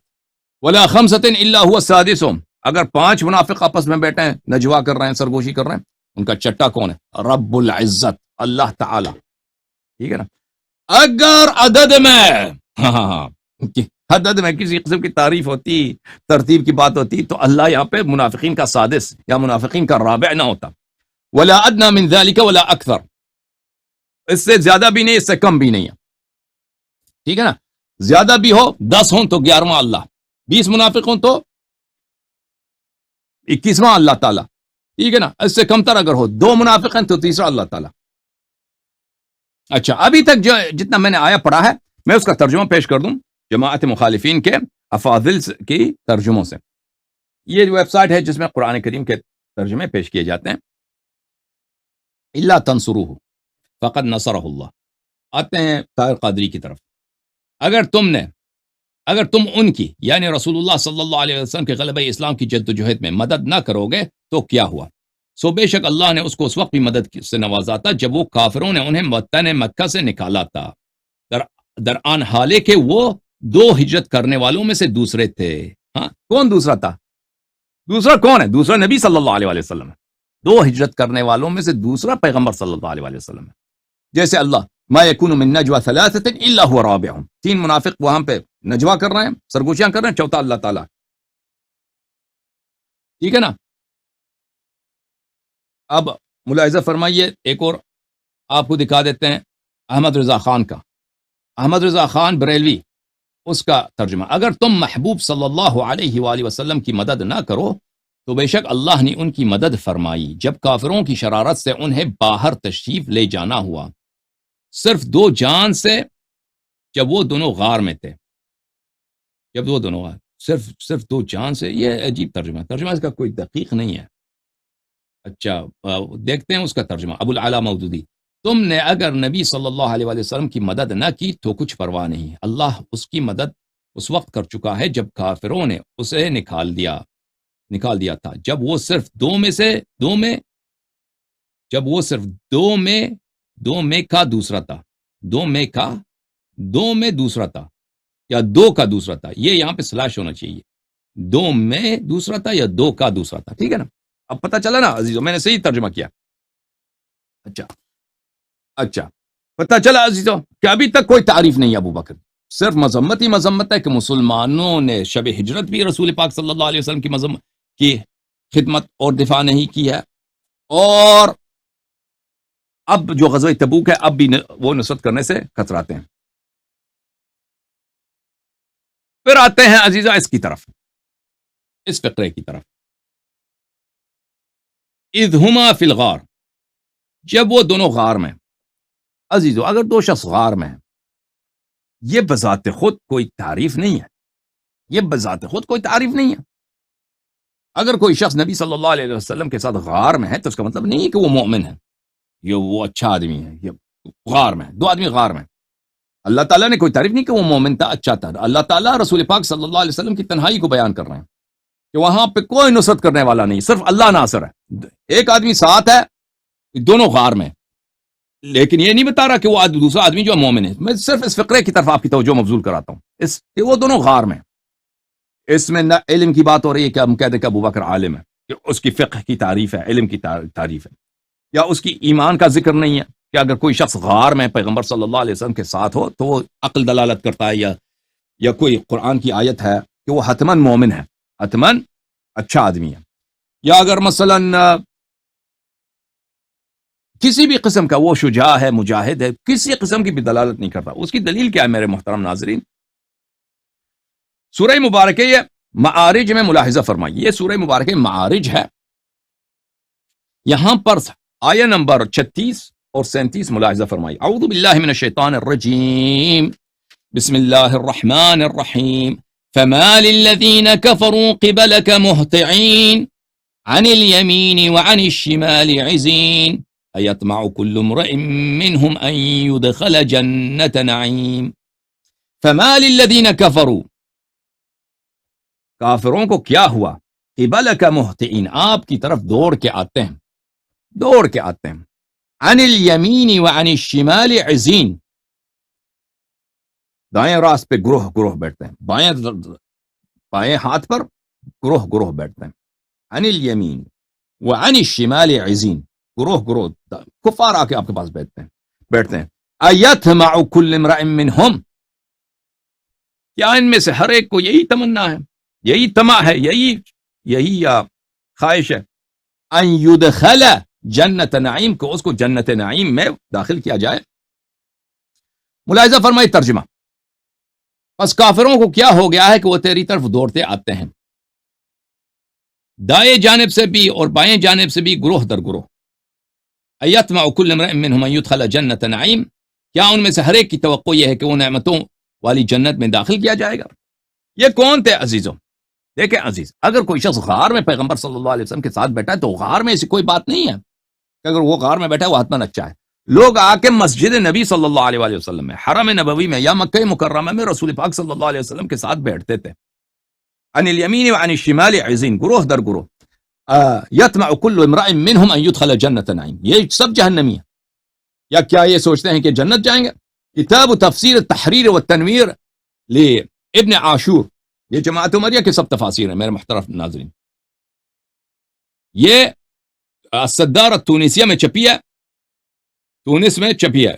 یہاں پر اسی آیت کی شرح میں صفحہ نمبر 175 میں فرماتے ہیں قال الواحدی والبغوی وابن عطیہ وصاحب الکشاف. واحدی نے شابوری نے، بغوی نے معالم التنزیل کا جو لکھنے والا ہے، ابن عطیہ، صاحب کشاف، کیا نام ہے اس کا، زمخشری صاحب نے، یہ سب جماعت عمریہ کے کبار مفسرین ہیں. انہوں نے سب کہا ہے کان المشرکون یجتمعون حول النبی صلی اللہ علیہ وآلہ، مشرک آ کے بیٹھتے تھے پیغمبر صلی اللہ علیہ وسلم کے ساتھ. کہاں پہ بیٹھتے تھے؟ مکے میں، ٹھیک ہے نا، مکے میں. بیت الحرام افضل ہے، بیت اللہ الحرام کعبہ افضل ہے یا غار افضل ہے بھائی؟ تو غار میں ایسی کوئی بات نہیں ہے کہ اگر کوئی ساتھ آ کے بیٹھا وہ حتماً مومن ہے. وَيَسْتَمِعُونَ كَلَامَهُ وَيُكَذِّبُونَهُ وَيَسْتَهْزِئُونَ بِالْمُؤْمِنِينَ، رسول پاک صلی اللہ علیہ وسلم کے کلام سنتے تھے، اس کو جھٹلاتے تھے اور مسلمانوں کو مسخرہ کرتے تھے. وَيَقُولُونَ لَئِن دَخَلَ هَؤُلَاءِ الْجَنَّةَ كَمَا يَقُولُ مُحَمَّدٌ صلی اللہ علیہ وآلہ وسلم فَلَنَدْخُلَنَّهَا قَبْلَهُمْ وَلَيَكُونَنَّ لَنَا فِيهَا أَكْثَرَ مِمَّا لَهُمْ، اور کہتے تھے کہ اگر یہ مسلمان جنت جاتے ہیں تو ہم ان سے پہلے جنت جائیں گے. ایسی کیا بات ہے؟ کوئی بات نہیں، ایسے مذاق اڑاتے تھے. عن الیمین وعن الشمال والمقصود کثرت الجہاد ای واردین الیک، دائیں ہاتھ سے بائیں ہاتھ سے وہ بیٹھتے تھے، یعنی ہر طرف سے گھیرتے تھے، ہر جہت سے گھیرتے تھے، نہ کہ صرف دائیں بائیں سے، ہر جہت سے وہ رسول پاک صلی اللہ علیہ وسلم کے ساتھ بیٹھتے تھے. والمقصود من ذکر الیمین والشمال الاحاطہ بالجہاد فاکتفى بذکر الیمین والجہاد لانہما الجہاتان اللتان یغلب حلولہما. تو ہر جہت سے پیچھے آگے دائیں بائیں کفار آ کے بیٹھتے تھے، باتیں سنتے تھے، وہ مذاق اڑاتے تھے. تو پتہ چلا عزیزوں کہ ابھی تک کوئی تعریف نہیں ہے. اذ یقول لصاحبہ، جب وہ اپنے صاحب سے اپنے ہم صحبت سے فرماتے تھے. اذ یقول لصاحبہ، تم نے اس وقت مدد نہیں کی پیغمبر صلی اللہ علیہ وسلم کی شب ہجرت کو. اللہ نے مدد کی جب کفار نے ان کو نکالا تھا. وہ دو میں سے دوسرے تھے، وہ غار میں تھا، دونوں غار میں تھے. جب وہ اپنے صاحب سے کہتے تھے، جماعت عمریہ اکثر اپنے عوام کو بیوقوف بنانے کے لیے کہتے ہیں کہ دیکھو صحابیت ثابت ہے، صحابیت ثابت ہے. او بھائی، صاحب کو عربی زبان میں کیا بولتے ہیں؟ صاحب عربی زبان میں یعنی کسی کے صحبت میں رہنا. ہم کوئی انکار نہیں کرتے کہ ابو بکر نبی کریم صلی اللہ علیہ وسلم کے صحبت پا چکے تھے، جیسے کہ ابو لہب بھی پا چکے تھے، ابو جہل بھی پا چکے تھے. صحبت سب کے لیے حاصل ہے. صحبت کسی کے ساتھ ہونا، کسی کے صحبت عربی سے اردو زبان میں بھی صحبت ہی کہتے ہیں. یہ کوئی مدح کے الفاظ نہیں ہے میرے محترم ناظرین. قرآن مجید فرقان حمید میں لفظ صاحب بہت دفعہ استعمال ہوا ہے. ملاحظہ فرمائیے صفحہ قرآن مجید میں سورہ مبارکہ اعراف میں آیہ نمبر 184. اولم یتفکروا، کیا کفار سوچتے نہیں؟ ما بصاحبہم من جنہ، کیا کفار نہیں سوچتے؟ ما بصاحبہم من جنہ، کہ ان کے ساتھی کون ہے؟ ساتھی یعنی نبی کریم صلی اللہ علیہ وسلم. نبی کریم صلی اللہ علیہ وسلم صاحب ہیں، ہم صحبت ہیں، صحبتی ہیں، کس کے؟ کفار کے. وہ نہیں جانتے، یہ نہیں سوچتے ما بہ من جنہ، اس کو جنون نہیں ہے. ان ہوا الا نذیر مبین، وہ اللہ کی جانب سے واضح طور پر ڈرانے والے ہیں. اللہ کی جانب سے پیغام لے کے آئے، بشیر و نذیر ہیں صلی اللہ علیہ وآلہ وسلم۔ تو یہاں پر عزیزو نبی کریم صلی اللہ علیہ وآلہ وسلم کس کے صاحب ہیں؟ کفار قریش کے صاحب ہیں۔ وہی کفار قریش جو کہتے ہیں مجنون ہے، نستجیر باللہ۔ سورہ مبارکہ کہف، اعوذ باللہ من الشیطان الرجیم، قال له صاحبه وهو يحاوره اكفرت بالذي خلقك من تراب۔ ایک کافر ہے، ایک مومن ہے۔ مومن کافر کا صاحب ہے، اس کا ہم صحبت ہے۔ مومن نے اپنے صاحب سے کہا، مومن نے اپنے صاحب یعنی اپنے صحبت سے جو کافر ہے کہا، وہ یحاورہ، جب اسے بات کر رہا تھا، اکفرت بالذی خلقک من تراب، تو انکار کرتا ہے اس رب کا، اس خالق کا جس نے تجھے مٹی سے پیدا کیا، ثم من نطفۃ ثم سواک رجلا، پھر تجھے مٹی سے اس کو نطفہ بنایا، پھر تجھے انسان، تم اس رب کا انکار کرتے ہو۔ تو اس آیے میں محترم ناظرین، ایک کافر ہے، ایک مومن ہے۔ اللہ تعالیٰ نے مومن کو کافر کا صاحب اور کافر کو مومن کا صاحب کہا، کیونکہ یہ ہم صحبت ہے بھائی، دو آدمی ساتھ ہیں، آپس میں بات کرنا ہے، ٹھیک ہے نا۔ اس میں یہ مومن کافر کا ساتھ ہو سکتا ہے، کافر مومن کا ساتھ ہو سکتا ہے، دو مومن آپس میں ساتھ ہو سکتے ہیں، دو کافر آپس میں ساتھ ہو سکتے ہیں۔ یہ ساتھ ہونا، ہم صحبت ہونا، یہ دلالت نہیں کرتا کہ یہ شخص مومن بھی ہے، عالم بھی ہے، کسی طرح سے بھی تعریف کے الفاظ نہیں ہیں۔ سورہ مبارکہ سجن، سورہ مبارکہ یوسف علیہ السلام، یا صاحب السجن، یوسف علیہ السلام نے فرمایا، اے میرے زندان میں میرے دو ساتھی، یا صاحب السجن، سجن میں، زندان میں، اے دو ہم صحبت، وہ دونوں مشرک تھے۔ ارباب متفرقون خیر ام اللہ الواحد القہار، بہت سارے پروردگار، یہ بہتر ہیں یا ایک رب جو واحد قہار ہے، یہ بہتر ہے، ٹھیک ہے نا۔ تو یہاں پر ایک نبی ہے، اس کے ساتھ جو ساتھی ہے، دو ساتھی ہیں، دونوں مشرک، وہ صاحب ہے، صحیح عزیزو یعنی۔ تو پھر یہ پتا چلا کہ یہاں پہ ابو بکر کی کوئی تعریف نہیں ہے، یہاں پر بھی ملاحظہ فرمائیے۔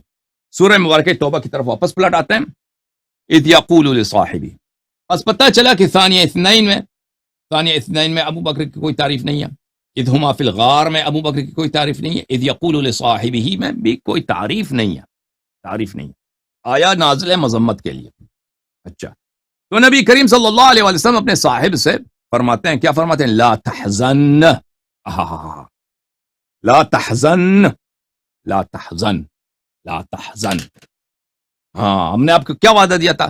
کیا ابو بکر کی تعریف نہیں ہے، ابو بکر کی مذمت ہے، کوئی سوچے تو صحیح، کوئی تدبر کرے تو صحیح۔ افلا يتدبرون القرآن ام على قلوب اقفالها، کیوں تم قرآن پہ تدبر نہیں کرتے؟ کیا تمہارے دلوں میں تھالے لگے ہیں؟ لا تحزن، عزیزو، حزن کس کو بولتے ہیں؟ حزن کس کو بولتے ہیں؟ سوچا کبھی حزن کس کو بولتے ہیں؟ حزن بولتے ہیں غم کو۔ غم کس بات پہ ہوتی ہے؟ غم ہوتی ہے ایک مصیبت نازلہ، مصیبت حاصلہ پر۔ مصیبت جب نازل ہوتی ہے، کوئی مکروہ، کوئی ناخوشگوار چیز جب حاصل ہو چکا ہوتا ہے، اس کو بولتے ہیں یہ حزن کا مقام ہے۔ کسی کا باپ مر گیا، کسی کا بھائی مر گیا، کسی کا کاروبار میں نقصان ہوا، یعنی مصیبت حاصل ہو چکا ہے، مصیبت نازل ہو چکا ہے، وہ ناخوشگوار واقعہ پیش آ چکا ہے، تو وہ کس کا مقام ہے؟ وہ حزن کا مقام ہے، ٹھیک ہے نا، حزن کا مقام ہے۔ کہتے ہیں کہ یہ شخص بڑا غمگین ہے، غمزدہ ہے۔ کیوں غمزدہ ہے بھائی؟ اس کا باپ مر گیا، بھائی مر گیا، کاروبار میں نقصان ہوا، جو کچھ بھی ہوا، یہ ہے حزن۔ ایک اور مقام ہے عزیزو، خوف کا مقام، ٹھیک ہے نا۔ خوف کا مقام کیا ہوتا ہے؟ خوف کا مقام اس لیے کہ ابھی مصیبت، ناخوشگوار واقعہ پیش نہیں آیا ہے، لیکن متوقع ہے، توقع کرتے ہیں کہ وہ پیش آ جائے، تو یہ خوف کا مقام ہے۔ مثلا ابھی کوئی شخص مرا نہیں ہے، لیکن ایک دشمن ہے، وہ آ کے ہمیں قتل کرنا چاہتا ہے، تو یہاں پہ ہمیں خوف ہے، ٹھیک ہے نا۔ ایک پینڈیمک آیا ہے، ابھی تک مجھے وہ مرض لاحق نہیں ہوئی ہے، لیکن وہ اگر مرض لاحق ہونے کا خطرہ ہے، تو یہ خوف کا مقام ہے۔ خوف کا پتہ چلا اور حزن کا، میرے محترم ناظرین، خوف اور حزن کا فرق پتہ چلا نہیں پتہ چلا؟ خوب یہ یاد رکھیں کہ اللہ تعالیٰ نے کس طرح ابو بکر کی مذمت کی، ابو بکر کی تعریف نہیں کیا. ملاحظہ فرمائیے، کتاب المحرر الوجیز فی تفسیر الکتاب العزیز، تالیف ابن عطیہ الاندلسی، جز نمبر 1، چھاپ دار الکتب العلمیہ. یہاں پر صفحہ نمبر 198 میں ابن عطیہ فرماتے ہیں والخوف هو لما يتوقع والحزن لما هو لما قد وقع. خوف متوقع ناخوشگوار واقعے کے لیے ہوتی ہے، جس کی توقع کی جاتی ہے. حزن اس کے لیے جو واقع ہو چکا ہے.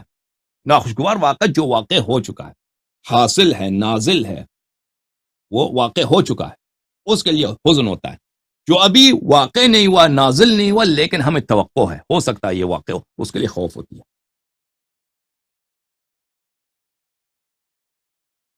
ابن عطیہ جلد نمبر 5 اپنے کتاب تحریر الوجیز میں فرماتے ہیں، صفحہ نمبر ہے 96، والخوف هو الهم، خوف وہ پریشانی ہے، خوف وہ پریشانی ہے، لما يستقبل، جو مستقبل میں ہو، والحزن والهم بما مضى، حزن وہ پریشانی ہے جو ماضی کے لیے ہوتی ہے. ٹھیک ہے نا؟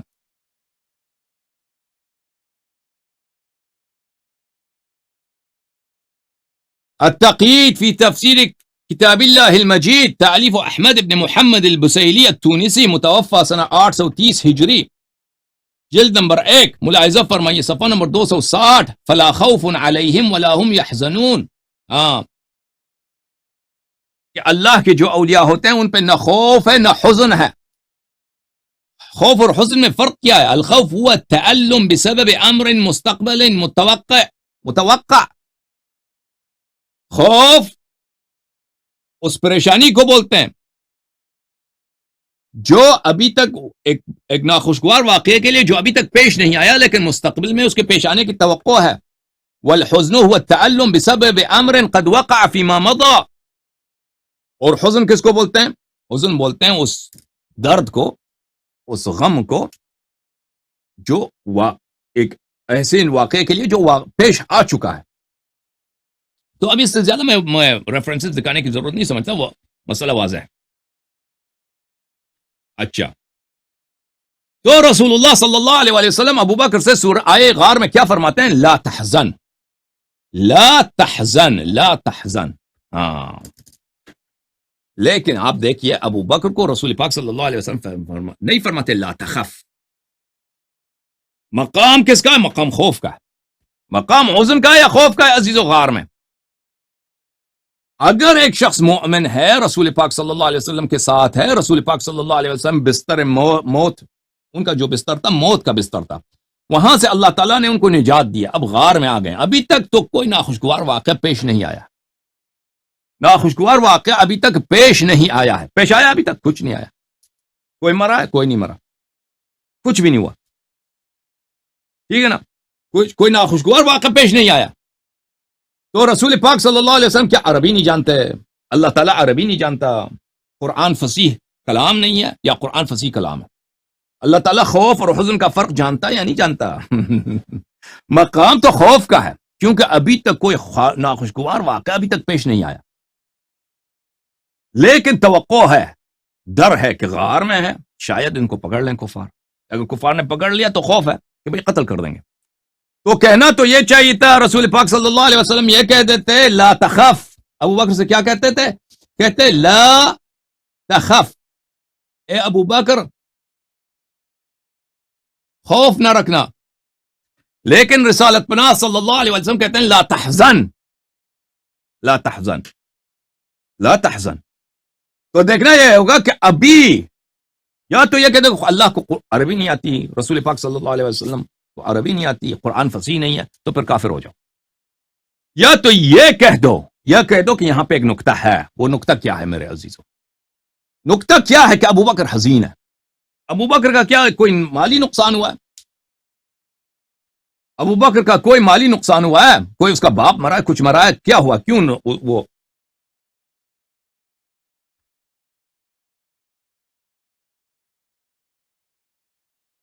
کیوں رسول پاک صلی اللہ علیہ وسلم ایسا فرماتے ہیں کہ لا تحزن؟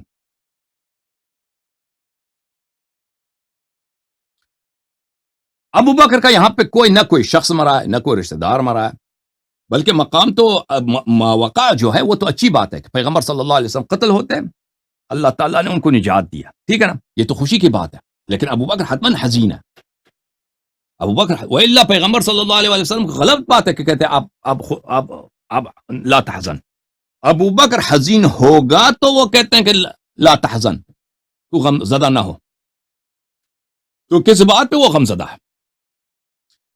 مالی بات نہیں ہے، یہاں پہ ملاحظہ فرمائیے کتاب المنمق فی اخبار قریش، تالیف محمد ابن حبیب البغدادی، یہ متوفا ہیں سنہ 859، یہ قریش کے تاریخ کے متعلق ہے، کہ چاپ عالم الکتب، صححہ وعلق علیہ خورشید احمد فارق، کتاب چھپی ہے سنہ 1985 میں بیروت لبنان میں۔ یہاں پہ صفحہ نمبر 371 میں اجواد قریش، قریش میں جو بڑے سخی لوگ تھے، جواد لوگ تھے، ان کے نام ہے، سب سے پہلے ہاشم ابن عبد مناف، ہمارے نبی کریم صلی اللہ علیہ وسلم کے دادا پر دادا، ٹھیک ہے نا، ہاشم، جناب ہاشم علیہ السلام، جناب ہاشم علیہ السلام، اور انہی میں جوادوں میں شمار کیا جاتا ہے عبداللہ ابن جدعان، بلی یہ بنی تیم میں سے، ابو بکر بھی بنی تیم ہے، عبداللہ ابن جدعان بنی تیم کا سردار ہے، ابو بکر بنی تیم کا ایک فرد ہے، عبداللہ ابن جدعان ان کا کیا ہے، سردار ہے۔ اگلے صفحے میں صفحہ نمبر 372 میں مصنف کتاب فرماتے ہیں وَكَانَ لَهُ مُنَادِيَانِ يُنَادِيَانِ أَحَدُهُمَا بِأَسْفَلِ مَكَّةَ وَالْآخَرُ بِأَعْلَى مَكَّةَ، کیونکہ مکہ جو تھا کس کا شہر تھا؟ حجاج کا شہر تھا، کاروبار کا شہر تھا، وہاں پہ پلگرمز آتے تھے، یعنی اسلام سے پہلے بھی عرب جو ہے زیارت کے لیے آتے تھے، حج کے لیے آتے تھے، عمرے کے لیے آتے تھے، تو مکے میں کوئی اور وہ نہیں تھا، کوئی اور وہاں پہ زراعت یا انڈسٹری نہیں تھا، وہی حاجی آتے تھے اور قافلے آتے تھے تجارت کے۔ تو عبداللہ ابن جدعان وہاں اس کا کوٹا تھا، اور اس کے پاس 2 ملازم تھے، ان ملازموں کا کام یہ تھا کہ حاجی آتے ہیں، عمرے والے آتے ہیں، قبائل والے آتے ہیں، تو وہ کسی اور کے پاس نہ جائیں، عبداللہ ابن جدعان کے پاس آ جائیں، کس کام کے لیے آ جائیں وہ ابھی پتا چلے گا۔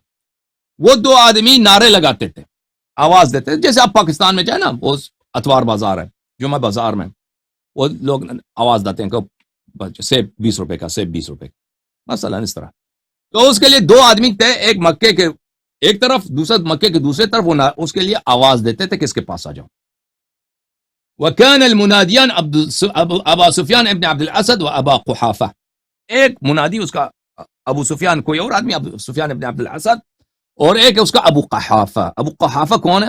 ابو قحافہ ابو بکر کا باپ ہے، ابو بکر کا والد ہے۔ وَكَانَ أَحَدُهُمَا يُنَادِي عَلَى مَنْ أَرَادَ الشَّحْمَ وَاللَّحْمَ، کہتا تھا اگر گوشت چاہیے، چربی چاہیے، ادھر آ جاؤ۔ کس گوشت اور چربی کی بات ہو رہی ہے؟ یہاں پہ آپ کو کھانا شانہ دیں گے، ادھر آ جاؤ اب عبداللہ ابن جدعان کے پاس۔ تو میرے محترم ناظرین، یہ جس گوشت اور چربی کی بات ہو رہی ہے، گوشت اور چربی کا وہ دے کر، وہ کیا ان کو جھلک دے کر ان کو بلایا جاتا تھا، یہ عبداللہ ابن جدعان چلاتا تھا، یہ چکلا مکے میں، ابو بکر کے قبیلے کا جو بزرگ تھا ان کا چکلا تھا، ابو بکر کے والد اس چکلے میں یہ ملازم تھے۔ تعویل مختلف الحدیث لأبی محمد عبداللہ ابن مسلم ابن قتیبہ، چاپ المکتب الاسلامی، جو سنہ 1999 میں چھپی ہے۔ ملاحظہ فرمائیے صفحہ نمبر 451 میں، قالوا حدیث یبطلہ النظر کسب الامام، ایک ایسی حدیث جو کنیزوں کے کاروبار، کنیزوں کے ذریعے آپ پیسے کمائیں، اس کو باطل کر دیتی ہے۔ نہا رسول اللہ صلی اللہ، ابو ہریرہ نے کہا ہے کہ رسول اللہ صلی اللہ علیہ وسلم نے منع کیا ہے ان کسب الامام، کہ کنیزوں کے کاروبار سے پیسے حاصل نہ کرو، یہ کنیزوں کا کاروبار سے پیسہ حاصل نہ کرو، یہ کس کاروبار کی بات ہو رہی ہے؟ قال ابو محمد، ابن قتیبہ فرماتے ہیں، یہ بخاری مسلم کے ہمدور محدث ہیں، بہت بڑے محدث ہیں جماعت عمریہ کے۔ ان الکسب الذی نہا عنہ رسول اللہ صلی اللہ علیہ وآلہ وسلم هو اجر البغاء، کسب اماء، کنیزوں کی درآمد سے پیغمبر صلی اللہ علیہ وسلم نے منع کیا ہے، وہ کس کی بات ہو رہی ہے؟ وہ اجر البغاء، زانیہ، جو چکلے میں عورتیں کام کرتی تھیں نا، وہ جو پیسے کماتی ہیں ان کی درآمد سے پیغمبر صلی اللہ علیہ وسلم نے منع کیا ہے. وَكَانَ أَهْلُ الْجَاهِلِيَّةِ اسلام سے پہلے جاہلیت میں يَأْمُرُونَ إِمَاءَهُمْ بِالْبُغَاءِ،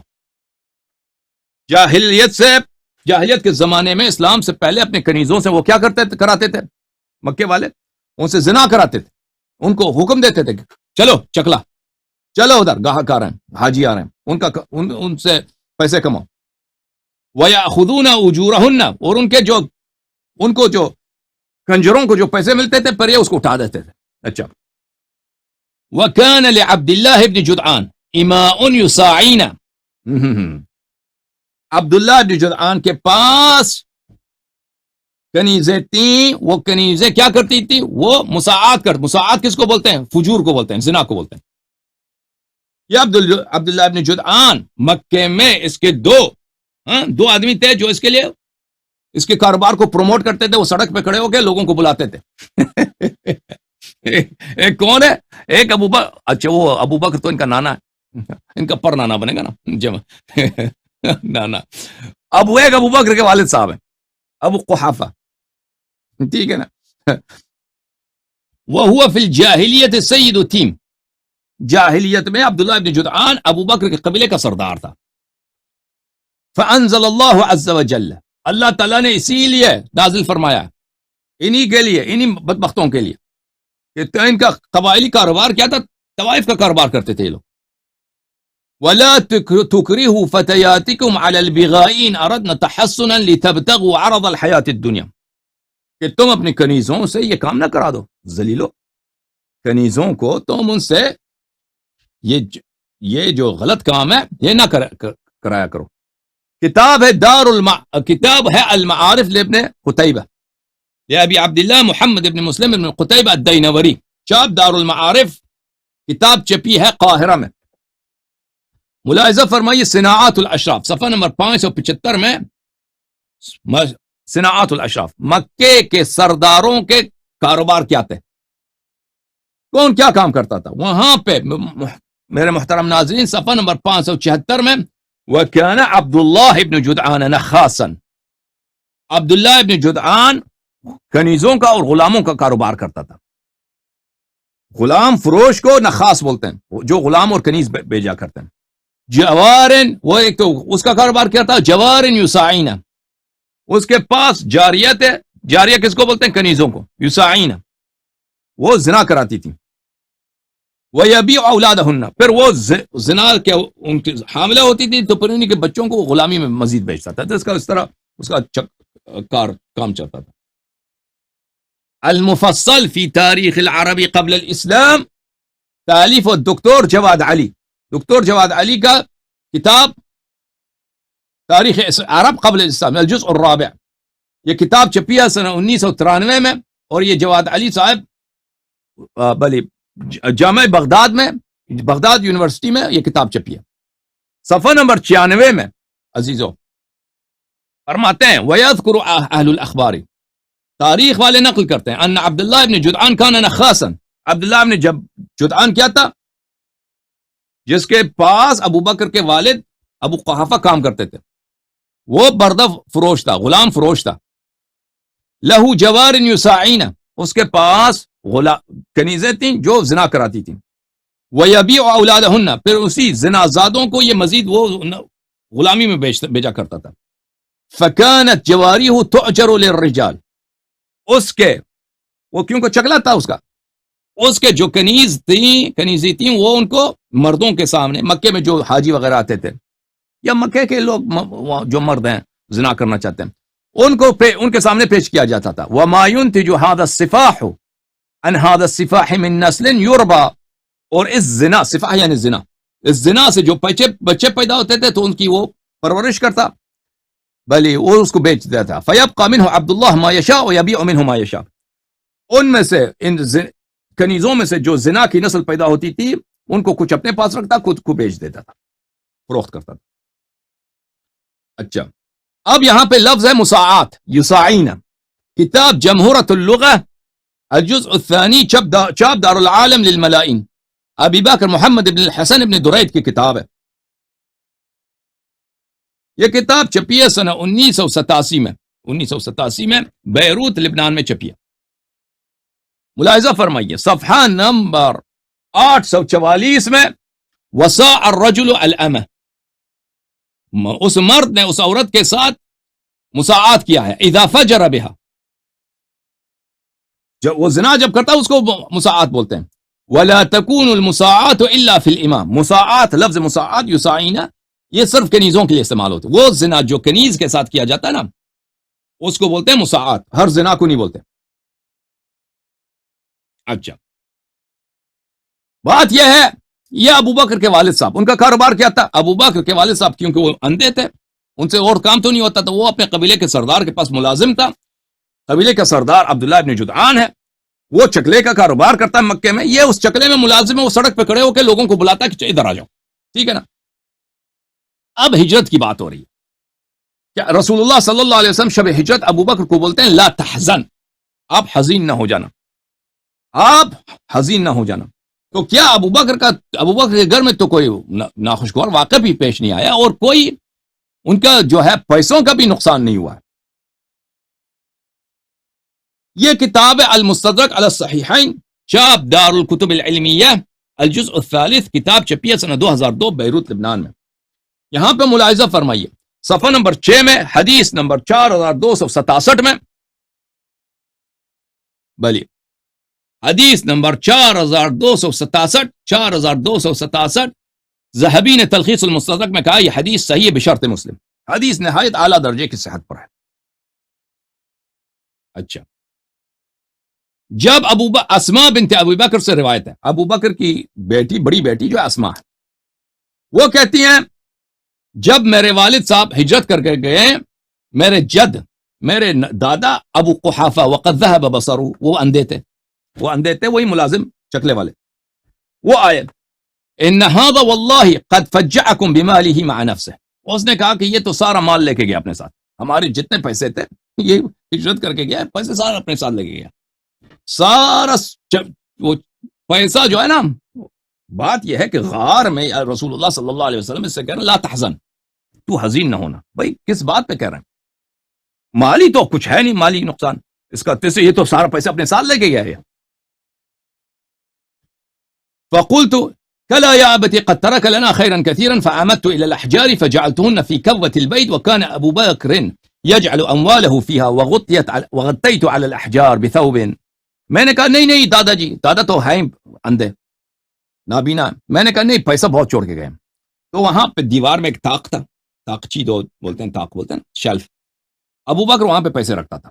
تو میں وہاں سے پتھر لے کے آیا، وہاں پہ اس طاق میں رکھا، اس کے اوپر ایک کپڑا رکھا. تو پھر میں نے اس بوڑھے دادے کا جو نابینا اس کا ہاتھ پکڑ کے آیا، میں نے کہا ادھر ٹچ کرو، وہ ٹچ کیا، اس نے کہا ہاں ادھر پیسے، تو خوش ہو گیا کہ ابو بکر جو ہے بھلے پیسے چھوڑ کے گیا. قالت والله ما ترك قليلا ولا كثيرا هذا حديث صحيح على شرط مسلم. اسماء کہتی ہیں اللہ کی قسم اس نے سب پیسہ لے کے گیا تھا اپنے ساتھ، ابو بکر اپنے ساتھ سارا پیسہ کچھ بھی نہیں چھوڑا تھا ہمارے لیے، اور یہ حدیث بشرط مسلم صحیح ہے.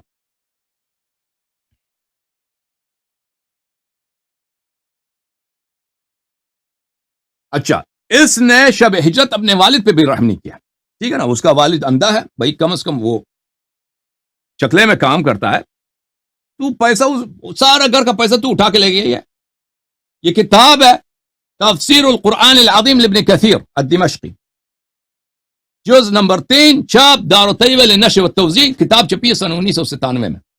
ملاحظہ فرمائی یہاں پر میرے محترم ناظرین صفحہ نمبر 361 میں ملاحظہ فرمائیے واللہ تعالی کثیرا ما یقرن بین طاعتی و بر الوالدین، اللہ تعالیٰ بہت دفعہ والدین کے احسان کے ساتھ کے احسان کو اپنے طاعت کے ساتھ قرین کر دیتا ہے. فرمایا وَأَنِشْكُرْ لِي وَلِوَالِدَيْكَ إِلَيَّ الْمَصِيرُ، بلی فَأَمَرَ بِالْإِحْسَانِ إِلَيْهِمَا وَإِنْ كَانَ مُشْرِكَيْنِ، اللہ تعالیٰ نے کہا کہ وَبِالْوَالِدَيْنِ احسانا، والدین سے احسان کرو چاہے وہ مشرک ہی کیوں نہ ہوں. کتاب ہے بخاری، چاپ دار احیاء تراث العربی، 2001 میں چھپی ہے. یہاں پہ صفحہ نمبر 1077 ملاحظہ فرمائیے، ترجمہ کرنے کی ضرورت نہیں ہے. باب صلۃ الوالد المشرک، مشرک والد کو بھی پیسے دینا، والد آپ کا مشرک بھی ہو اس سے صلہ کرو، یہ بھی واجب ہے۔ اچھا، یہ ایک جانب سے۔ دوسری طرف سے عزیزو، شب ہجرت ابو بکر کا کوئی نقصان نہیں ہوا، مالی نقصان تو اس کا کچھ بھی نہیں ہے، اب جانی نقصان بھی نہیں ہے، ہمیں پتہ ہے کہ اس کے گھر میں کوئی مرا نہیں ہے۔ یہ کتاب بخاری چاپ دار احیاء تراث العربی سنہ 2001 میں چھپی ہے، یہاں پہ ملاحظہ فرمائیے صفحہ نمبر 690 میں، یہاں پہ حدیث 3905 ہے، یہ حدیث مروی ہے عائشہ سے، یہ حدیث طویل ہے۔ اگلے صفحے میں شب ہجرت جو ہے، قال ابو بکر فخذ بأبی انت یا رسول اللہ احدى راحلتی ہاتین، جب رسول پاک صلی اللہ علیہ وسلم مکے سے مدینے کی طرف جانے لگے تو ابو بکر نے کہا میرے پاس دو اونٹ ہیں، یا آپ ایک لے لیں، ٹھیک ہے نا؟ تو رسول پاک صلی اللہ علیہ وسلم نے فرمایا بالثمن، رسول پاک صلی اللہ علیہ وسلم نے فرمایا کہ میں اونٹ لوں گا لیکن میں اس کی قیمت آپ کو دوں گا، پیسے آپ کو دوں گا، ٹھیک ہے نا؟ صحیح بخاری ترجمہ حماد صاحب کی، جلد نمبر 4، چاپ دار السلام، حدیث نمبر 3905 جو آپ کی خدمت میں پڑھ چکے ہیں۔ ابو بکر نے کہا میرے باپ آپ پر قربان ہوں، اللہ کے رسول میرے باپ آپ پر قربان ہوں۔ یہ کوئی باپ تمہارا باپ ہے ہی چکلے میں کام، اس کو کیا قربان کرو گے؟ یہ کوئی رسول صلی اللہ علیہ وسلم کے قابل ہے؟ تو تیرا باپ کوئی کیا، کس کو قربان کر رہے ہو بھائی؟ چکلے کے ملازم کو؟ رسول صلی اللہ علیہ وسلم کے لیے توہین ہے۔ اچھا، میرے دو اونٹنیوں میں سے ایک آپ لے لیں، رسول اللہ صلی اللہ علیہ وسلم نے فرمایا ٹھیک ہے لیکن ہم قیمت سے لیں گے، ہم پیسے دیں گے آپ کو۔ کہنے کا مقصد یہ ہے کہ شب ہجرت یہ پیسہ بھی خوب لے کے گیا تھا، پیغمبر صلی اللہ علیہ وسلم نے اس نے اونٹنی کے پیسے بھی وصول کیے، اونٹنی کے پیسے بھی وہاں پہ بھی اس نے تجارت کو نہیں، پیسے کمانے کو نہیں چھوڑا۔ تو کہنے کا مقصد کیا ہے؟ مقصد یہ ہے میرے عزیزوں کہ رسول اللہ صلی اللہ علیہ وآلہ وسلم ابو بکر سے فرماتے ہیں لا تحزن، لا تحزن، یہ لا تحزن کا جو لفظ ہے، آپ غمزدہ نہ ہو جانا، یہ کس لیے ہے؟ یہاں پہ آپ کو کوئی ایسی چیز نہیں ملے گی عزیزوں، کوئی چیز نہیں ملے گی کہ حزن کا سبب ہو، حزن کا سبب ہو۔ تو پھر کیوں فرمایا؟ کہنا تو یہ چاہیے تھا لا تخاف، تو خوف نہ کر، کہنا تو یہ چاہیے تھا کہ لا خوف نہ کر، کیونکہ دونوں غار میں کفار ان کو ڈھونڈ رہے ہیں، پکڑ لیں تو قتل کریں گے، پکڑ لیں تو قتل کریں گے، ٹھیک ہے نا؟ کہنا تو یہ چاہیے تھا کہ خوف نہ کر، فرمایا تو حزین نہ ہو۔ قربان جاؤں قرآن مجید پر، قرآن مجید پہ آپ نے تدبر نہیں فرمایا، تدبر کریں کہ کیوں فرمایا لا تحزن اور نہیں فرمایا لا تخف، کیونکہ ابو بکر تو کفار کی پناہ میں تھا، ابو بکر کو تو کفار سے کوئی ڈر ہے ہی نہیں، ابو بکر کو کفار سے کیا خوف ہے؟ میں نے تو آپ کو دکھایا بخاری سے کہ کفار قریش سب نے ابو بکر کو امان دیا تھا، ابو بکر آرام سے رہتا تھا، وہ ہجرت کر کے واپس آیا تھا، وہ ابو دغنہ کے پناہ میں تھا، سب کفار قریش نے ان کی پناہ کو تسلیم کیا تھا، وہ امان میں رہ رہا تھا، تو اس کو خوف تو کچھ بھی نہیں ہے۔ ہاں، حزن کا کیا بات ہے؟ حزن اس لیے ہے عزیز، یہاں پہ کچھ بھی حزن کی بات نہیں ہے، سوائے اس لیے کہ رسول پاک صلی اللہ علیہ وسلم یہاں پر اس طرح قرآن مجید میں ہے ذق انک انت العزیز الکریم، ذق وہ کہاں پر ہے قرآن مجید میں؟ ہم آپ کو دکھائیں، قرآن مجید میں ایسے اوامر ہیں، سورہ مبارکہ دخان ملاحظہ فرمائیے میرے محترم ناظرین، اعوذ باللہ من الشیطان الرجیم، سورۃ الدخان، ان شجرۃ الزقوم، زقوم کی جو درخت ہے، اصل اللہ نہ دکھائے، زقوم درخت ہے جہنم میں، طوبہ ہے جنت ہے، درخت ہے جنت میں، طوبہ جنت کی درخت، امیر المومنین علیہ الصلوۃ والسلام کے گھر میں ایک درخت ہے، اس کا اصل وہاں پہ ہے، اس کو درخت طوبہ بولتے ہیں، ہر مومن کے گھر میں اس کا ایک شاخہ ہے، اس کے پھول سے مومن اٹھاتا ہے جنت میں، اس کو بولتے ہیں درخت طوبہ۔ جنت میں جو درخت ہے وہ طوبہ، جہنم میں جو درخت ہے وہ زقوم ہے۔ ان شجرۃ الزقوم طعام الاثیم، گنہگار کا، مجرم کا کھانا جو ہے کیا ہے؟ زقوم ہے۔ کالمہل یغلی فی البطون، اس کو جب گنہگار کو بھوک لگتا ہے اسی کے پھل سے کھاتا ہے تو وہ کاپر ہوتا ہے نا، کاپر کو آپ آگ لگا دیں، وہ جب ابلتا ہے کاپر کو اردو میں کیا سیسا بولتے ہیں، کیا بولتا ہے مجھے بھول گیا، کاپر، تو وہ انسان کے پیٹ میں کاپر کی طرح وہ ابلتا ہے، جیسے مثلا آپ دل میں لوہا مثلا آپ کے پیٹ میں لوہا ہو ابل رہا ہو تو وہ تو تباہ کر دیتا ہے، ٹھیک ہے نا. کیا غلی الحمیم، وہ جو ہے جو بدبودار پانی ہے، جس پانی میں پیشاب ہے، جس پانی میں گندگی ہے، جس پانی میں سب ہر طرح کا گٹر والا پانی ہے نا، اس کو آپ ابال دیں، اس طرح آپ کے دل میں ابلتا ہے. خذوہ فاعتلوہ الی سواء الجحیم، اللہ کی جانب سے حکم آتا ہے کہ اس کافر کو پکڑ لو، اس کو لے کے جاؤ جہنم میں، وہاں پہ پھینک دو اس کو. ثم صبوا فوق رأسی من عذاب الحمیم، وہاں پہ جہنم میں جو وہاں پہ جو گٹر کا ہے نا، گٹر کا پانی ہے، خون ہے اس میں، انسان کا ایکسکریمنٹ ہے اس میں بڑی بدبو ہے، وہ ابل رہا ہے، تو اس کو اس کے سر پہ پھینک دو، اس کے سر پہ. پھر کہا جائے گا ذق انک انت العزیز الکریم، اس کو چک لو کہ تو بڑا عزیز ہے اور بڑا کریم ہے. وہ گناہ کار، اس کو اس طرح کا کھانا دیا جاتا ہے نا، جہنم لے کے جاتے ہیں، اس کے سر پہ وہ سب ابلتا ہوا عذاب ڈال دیتے ہیں، وہ کہتے ہیں ذق، اب اس کو چک لیں، مزہ کر لیں. چک فرمائیے نا، مزہ فرمائیے، آپ سے بڑے عزیز ہیں، بڑے کریم ہیں. تو یہ مذاق کے لیے عزیز ہوئی. لا تحزن، ابو بکر، دیکھیں ابو بکر کے دل میں حزن ہے، ابو بکر کے دل میں حزن ہے، لیکن حزن کس بات کا ہے؟ یہاں پہ ابو بکر کو تو خوش ہونا چاہیے. بات یہ ہے کہ رسول پاک صلی اللہ علیہ وسلم قتل ہونے جا رہے تھے، کفار نے سب نے معاہدہ کیا کہ ہم ان کو آج کی رات قتل کریں گے، ٹھیک ہے نا، فیکٹ انہوں نے معاہدہ کیا ان کو قتل کریں گے، لیکن وہ قتل نہیں ہوئے، تو یہ تو شکر کی بات ہے، یہ تو خوشی کی بات ہے. لیکن ابو بکر اس بات پہ خوش نہیں ہے، تو تبھی پیغمبر صلی اللہ علیہ وسلم فرما رہے کہ لا تحزن، تو غمزدہ نہ ہو. وَإِلَّا، مجھے بتائیں، جماعت عمریہ کے علماء سن رہے ہیں یہاں پہ، مجھے سکھاؤ، مجھے بتاؤ کہ ابو بکر پہ کون سی مصیبت آئی آج کی رات کہ وہ رسول پاک صلی اللہ علیہ وسلم فرمانے لا تحزن، آپ غمزدہ نہ ہو جاؤ. اگر علی علیہ الصلوۃ والسلام کی فکر ہے، اس پہ حزن نہیں، اس پہ تو خوف ہونا چاہیے. علی علیہ الصلوۃ والسلام امیر المؤمنین رسول پاک صلی اللہ علیہ وسلم کے بستر پہ سوئے ہوئے ہیں، وہ ابھی زندہ ہیں، ان پہ خوف ہونی چاہیے کہ لا تخف، کہتے ہیں اگر علی علیہ السلام کی پریشانی ہے کہ کہیں ان کو کفار قتل نہ کر دیں، ٹھیک ہے نا، تو اس پہ کہتے ہیں کہ لا تخف. لیکن پیغمبر صلی اللہ علیہ وسلم نے نہیں فرمایا لا تخف، فرمایا لا تحزن. آگے چلتے ہیں عزیزوں. تو یہاں پر واضح طور پہ پتہ چلا کہ قرآن مجید میں لا تحزن کا جو لفظ ہے وہ دلالت کرتا ہے کس بات پر؟ کہ وہاں پہ تو خوشی کی بات ہے، ابو بکر تو خوش ہونا چاہیے تھا، سجدہ شکر کرنا چاہیے تھا کہ پیغمبر صلی اللہ علیہ وسلم شہید نہیں ہوئے، لیکن وہ حزین ہے، اسی بات پر حزین ہے. تو پتہ چلا کہ تو یہ مسلمان ہی نہیں ہے نا. جو شخص اس بات پہ خوش نہ ہو کہ پیغمبر صلی اللہ علیہ وسلم کی جان بچی ہے، وہ اس پہ غمزدہ ہو تو وہ مسلمان یا کافر ہے؟ مجھے بتاؤ، وہ رسول صلی اللہ علیہ وسلم کا مخلص ہے یا مشرک ہے؟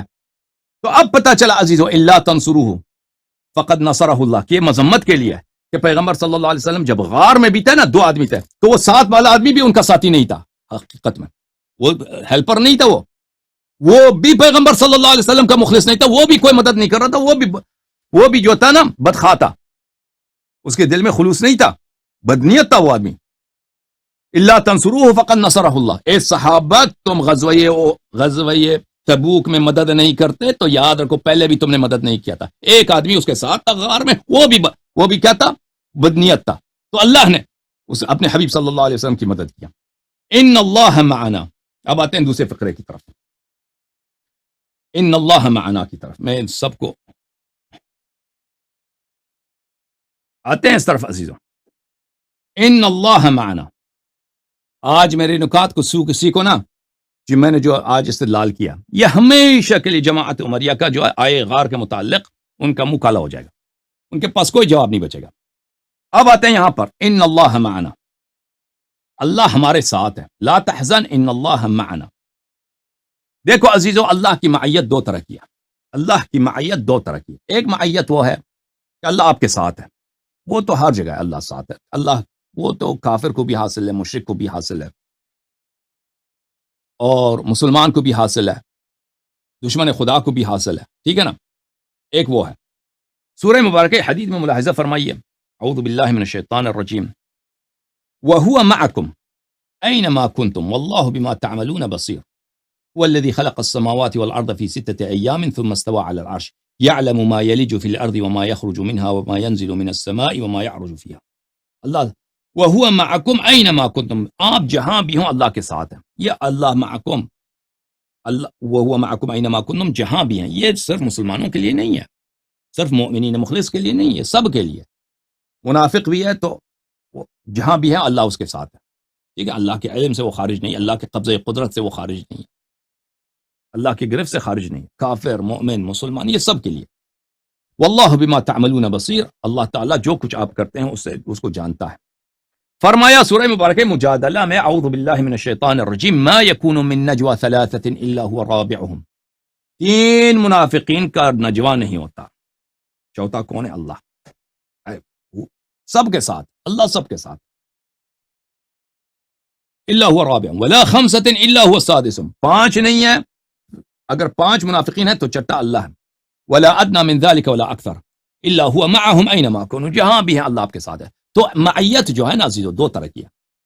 ایک معیت ہے کہ اللہ کے قبضے قدرت سے آپ خارج نہیں ہیں، اللہ کے علم سے آپ خارج نہیں، اللہ کی نگاہ سے آپ دور نہیں ہیں. ٹھیک ہے نا، یہ تو ہر ایک کو حاصل ہے، کافر کو بھی حاصل ہے، وَمَعَكُمْ أَيْنَمَا كُنْتُمْ، مسلم کو بھی ہے، نبی بھی ہو، مشرک بھی ہو، سب کو حاصل ہے. ٹھیک ہے نا. ایک معیت ہے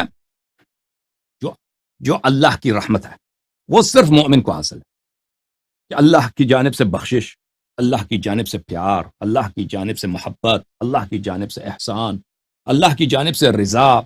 ٹھیک ہے نا، یہ تو کافر کو حاصل نہیں. یہ معیت جو ہے کس کے لیے مخصوص ہے؟ یہ اس کے لیے مخصوص ہے جو ایمان لائے، عمل صالح بجا لائے. ٹھیک ہے نا، ایمان لائے، عمل صالح بجا لائے. تو رسول اللہ صلی اللہ علیہ وآلہ وسلم نے شب ہجرت ابو بکر سے کیا فرمایا لا تحزن ان اللہ معنا. جماعت عمریہ کہتے ہیں کہ دیکھیں اس میں ابو بکر کی تعریف ہے کہ رسول اللہ صلی اللہ علیہ وسلم نے فرمایا کہ اللہ ہمارے ساتھ ہے. تو یہ اس منقبت میں پیغمبر صلی اللہ علیہ وسلم کے ساتھ شریک ہے. تو ہم کہتے ہیں کہ معیت 2 طرح کے ہیں عزیزوں، اچھی طرح سے جانو. ایک معیت ہے جو کافر کو بھی حاصل ہے، مسلم کو بھی حاصل ہے، لیکن وہاں پہ اس معیت کی بات نہیں ہو رہی، یہاں پہ معیت خاصہ کی بات ہو رہی ہے، خاص معیت کی بات ہو رہی ہے، یعنی اللہ کی رحمت، اللہ کی رضا، اللہ کی رحمت. ٹھیک ہے نا. اور اس سے ابو بکر محروم ہے. کیوں محروم ہے؟ خود آیا کہہ رہا ہے. آیا نے کیا فرمایا؟ آیا نے فرمایا عزیزو، ملاحظہ فرمائیے، آیا نے فرمایا ان اللہ معنا فانزل اللہ سکینتہ علیہ، اللہ تعالیٰ نے اپنا سکینہ نازل فرمایا اس پر، وَأَيَّدَهُ بِجُنُودٍ لَمْ تَرَوْهَا، اور اس کی تائید کی ان لشکروں کے ساتھ جن لشکروں کو تم نہیں دیکھتے، ملائکہ کی لشکروں کے ساتھ اس کی تائید کی. ٹھیک ہے نا. پس اللہ نے سکینہ نازل فرمایا ہے، اور اللہ تعالیٰ نے تائید کی ہے، سپورٹ کی ہے، حمایت کی ہے ان لشکروں کے ساتھ جو لشکر وہ کون ہے آپ کو نہیں دیکھتے. ملاحظہ فرمائیے میرے محترم ناظرین، پتہ یہ چلا کہ وہی شخص جو مؤید بالجنود ہے، جس کی تائید لشکروں کے ساتھ کی گئی ہے، وہی ہے جس پہ سکینہ نازل ہوا ہے، جس پہ سکینہ نازل ہوا. تو واضح ہے. فانزل اللہ سکینتہ علیہ، اللہ نے سکینہ نازل فرمایا ہے کس پر؟ اس پر. وہ کون ہے؟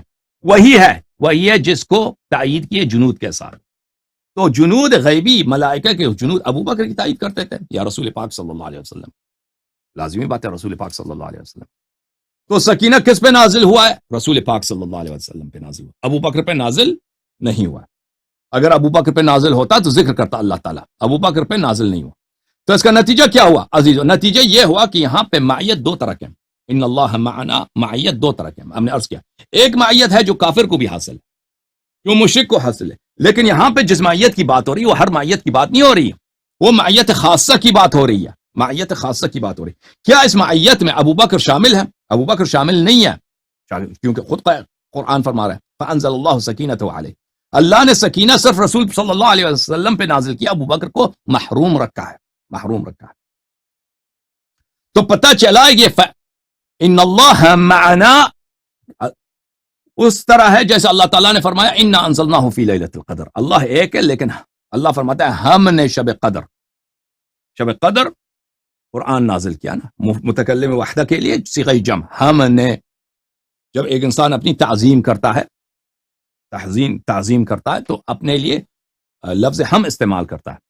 مثلا اگر کوئی بادشاہ ہے تو کہتا ہے ہم نے فرمایا، ہم نے ایک حکم دیا، نہیں کہتا میں نے حکم دیا. تو یہ اس طرح سے ملاحظہ فرمائیے عزیزو، یہ سورہ مبارکہ توبہ ہے، وہی سورہ. اسی میں سے کچھ آیات پہلے آیہ نمبر 26 میں لقد نصركم الله في مواطن كثيرة ويوم حنين إذا أعجبتكم كثرتكم فلم تغن عنكم شيئا وضاقت عليكم الأرض بما رحبت ثم وليتم مدبرين. اللہ تعالیٰ نے مسلمانوں کی مدد کی بہت سارے مقامات پر، بہت سارے جنگوں میں. وَيَوْمَ حُنَيْن، جنگ حنین کے وقت، اذ اعجبتکم کثرتکم، جب آپ لوگ مغرور ہوئے تھے کہ ہم تو ہماری عدد زیادہ ہے.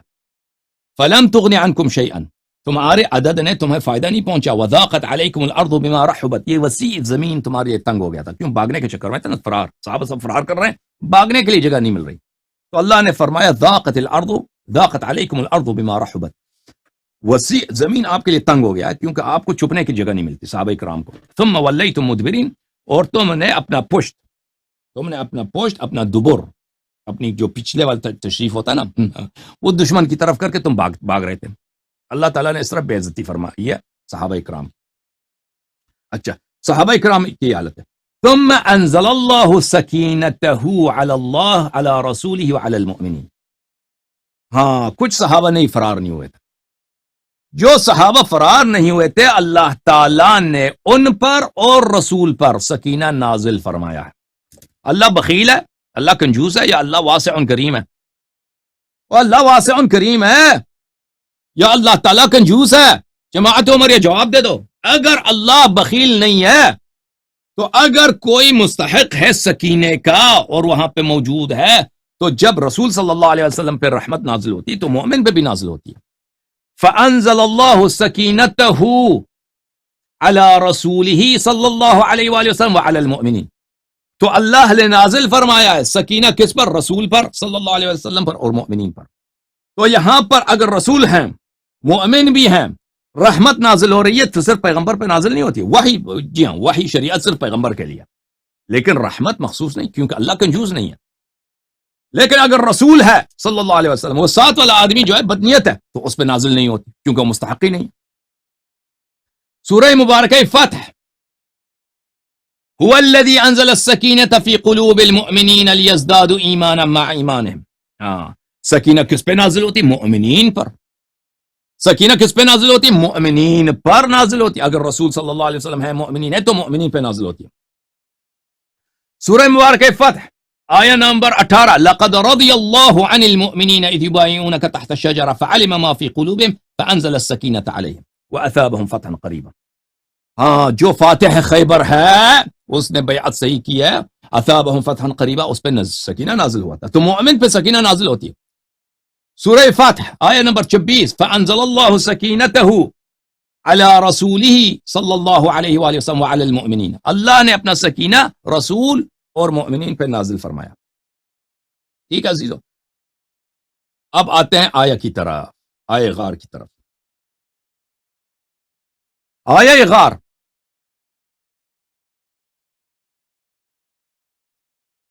ان اللہ معنا، اللہ ہمارے ساتھ ہے. طبعا یہ تو کافر کے ساتھ بھی اللہ ہے، لیکن اس معیت کی بات نہیں ہو رہی، اللہ کی رحمت خاصہ کی بات ہو رہی. کیا رحمت خاصہ ابو بکر پہ نازل ہوئی ہے؟ نہیں نازل ہوئی. فانزل اللہ سکینتہ علیہ، اللہ نے سکینہ صرف پیغمبر صلی اللہ علیہ وسلم پہ نازل کیا. اللہ بخیل ہے؟ بخیل نہیں ہے. اللہ واسع کریم ہے؟ واسع کریم ہے. اگر کوئی مؤمن پیغمبر صلی اللہ علیہ وسلم کے ساتھ ہے، قرآن مجید کے میں نے مختلف آیات دکھا دی آپ کو، جب نبی صلی اللہ علیہ وسلم پہ سکینہ نازل ہوا ہے تو مؤمنین پہ بھی نازل ہوا ہے. لیکن جب نبی صلی اللہ علیہ وسلم ہے، ساتھ والا منافق ہے، کافر ہے، پیغمبر صلی اللہ علیہ وسلم پہ سکینہ نازل ہوتا ہے، کافر پہ، منافق پہ نازل نہیں ہوتا، نازل نہیں ہوتا. جماعت عمریہ میں جواب دے دو، بتاؤ کیوں ابو بکر پہ سکینہ نازل نہیں ہوا؟ اگر وہ مومن ہے تو سکینہ کیوں نازل نہیں ہوا اس پہ؟ سکینہ اس پہ کیوں نازل نہیں ہوا؟ اگر تم کہہ دو کہ سکینہ ابو بکر پہ نازل نہیں ہوا، پیغمبر، افوان، اگر تم کہہ دو کہ سکینہ پیغمبر پہ نازل نہیں ہوا، ابو بکر پہ نازل ہوا، تو یہ تمہاری کفر ہے، تو یہ تمہاری کفر ہے، کیونکہ قرآن خود فرماتا ہے فَأَنزَلَ اللَّهُ سَكِينَتَهُ عَلَيْهِ وَأَيَّدَهُ بِجُنُودٍ لَمْ تَرَوْهَا، وہی شخص جس کی ملائکہ نے مدد کی ہے، ہاں ملائکہ جس کے خدمت گزار ہیں، وہی ہے جس پہ سکینہ نازل ہوا ہے۔ تو ہمیں بتاؤ کہ ابو بکر پہ کیوں سکینہ نازل نہیں ہوئی اگر وہ مومن تھا؟ تو واضح بات ہے کہ اللہ بخیل تو نہیں ہے، اللہ کنجوس تو نہیں ہے، اللہ واسع کریم ہے، وہ مستحق ہی نہیں تھا سکینے کا۔ اور ہمیں بتاؤ یہ لا تحزن، یہاں پہ حزن کی کون سی بات ہے؟ لا تحزن، ابو بکر پہ کون سی مصیبت نازل ہوئی؟ مالی نقصان تو اس کا کچھ نہیں ہوا شب ہجرت، کیونکہ پیسہ سارا وہ سمیٹ کے لے کے آیا تھا۔ اس کے گھر پہ بھی کوئی مصیبت کہ عائشہ مر گئی ہو یا اسما مر گئی ہو یا کوئی رشتہ دار مر، اس طرح بھی کچھ بھی نہیں۔ بات ایک ہی ہے کہ پیغمبر صلی اللہ علیہ وسلم کو قتل ہونا تھا، وہ قتل سے بچ گئے، اور یہ شخص حزین ہے۔ یہاں پہ تو خوشی کی بات ہے، تو یہ حزین کیوں ہے؟ یہ ہمیں بتا دو۔ تو عزیزو میری بات ختم، فالحمد للہ رب العالمین، میری بات ختم ہے عزیزو، میں اب اپنا گفتگو سمیٹ لیتا ہوں۔ تو آئے غار میں تحقیق کرنے کے بعد، تدبر کرنے کے بعد، اور میں نے جتنی روایات آپ کو دکھائی ہیں سب مخالفین کے کتب سے، سب مخالفین کے تفاسیر سے، اس میں شک نہیں رہتا کہ آئے غار جو ہے وہ مدح کے لیے نازل نہیں، اور مذمت کے لیے نازل ہوئی، اور اس میں ابو بکر کی تعریف نہیں، ابو بکر کی مذمت ہے۔ الحمد للہ رب العالمین وصلی اللہ علی نبینا محمد وآلہ الطیبین الطاہرین۔ اب جو ہے میں کاز لوں گا اپنے بھائیوں کا۔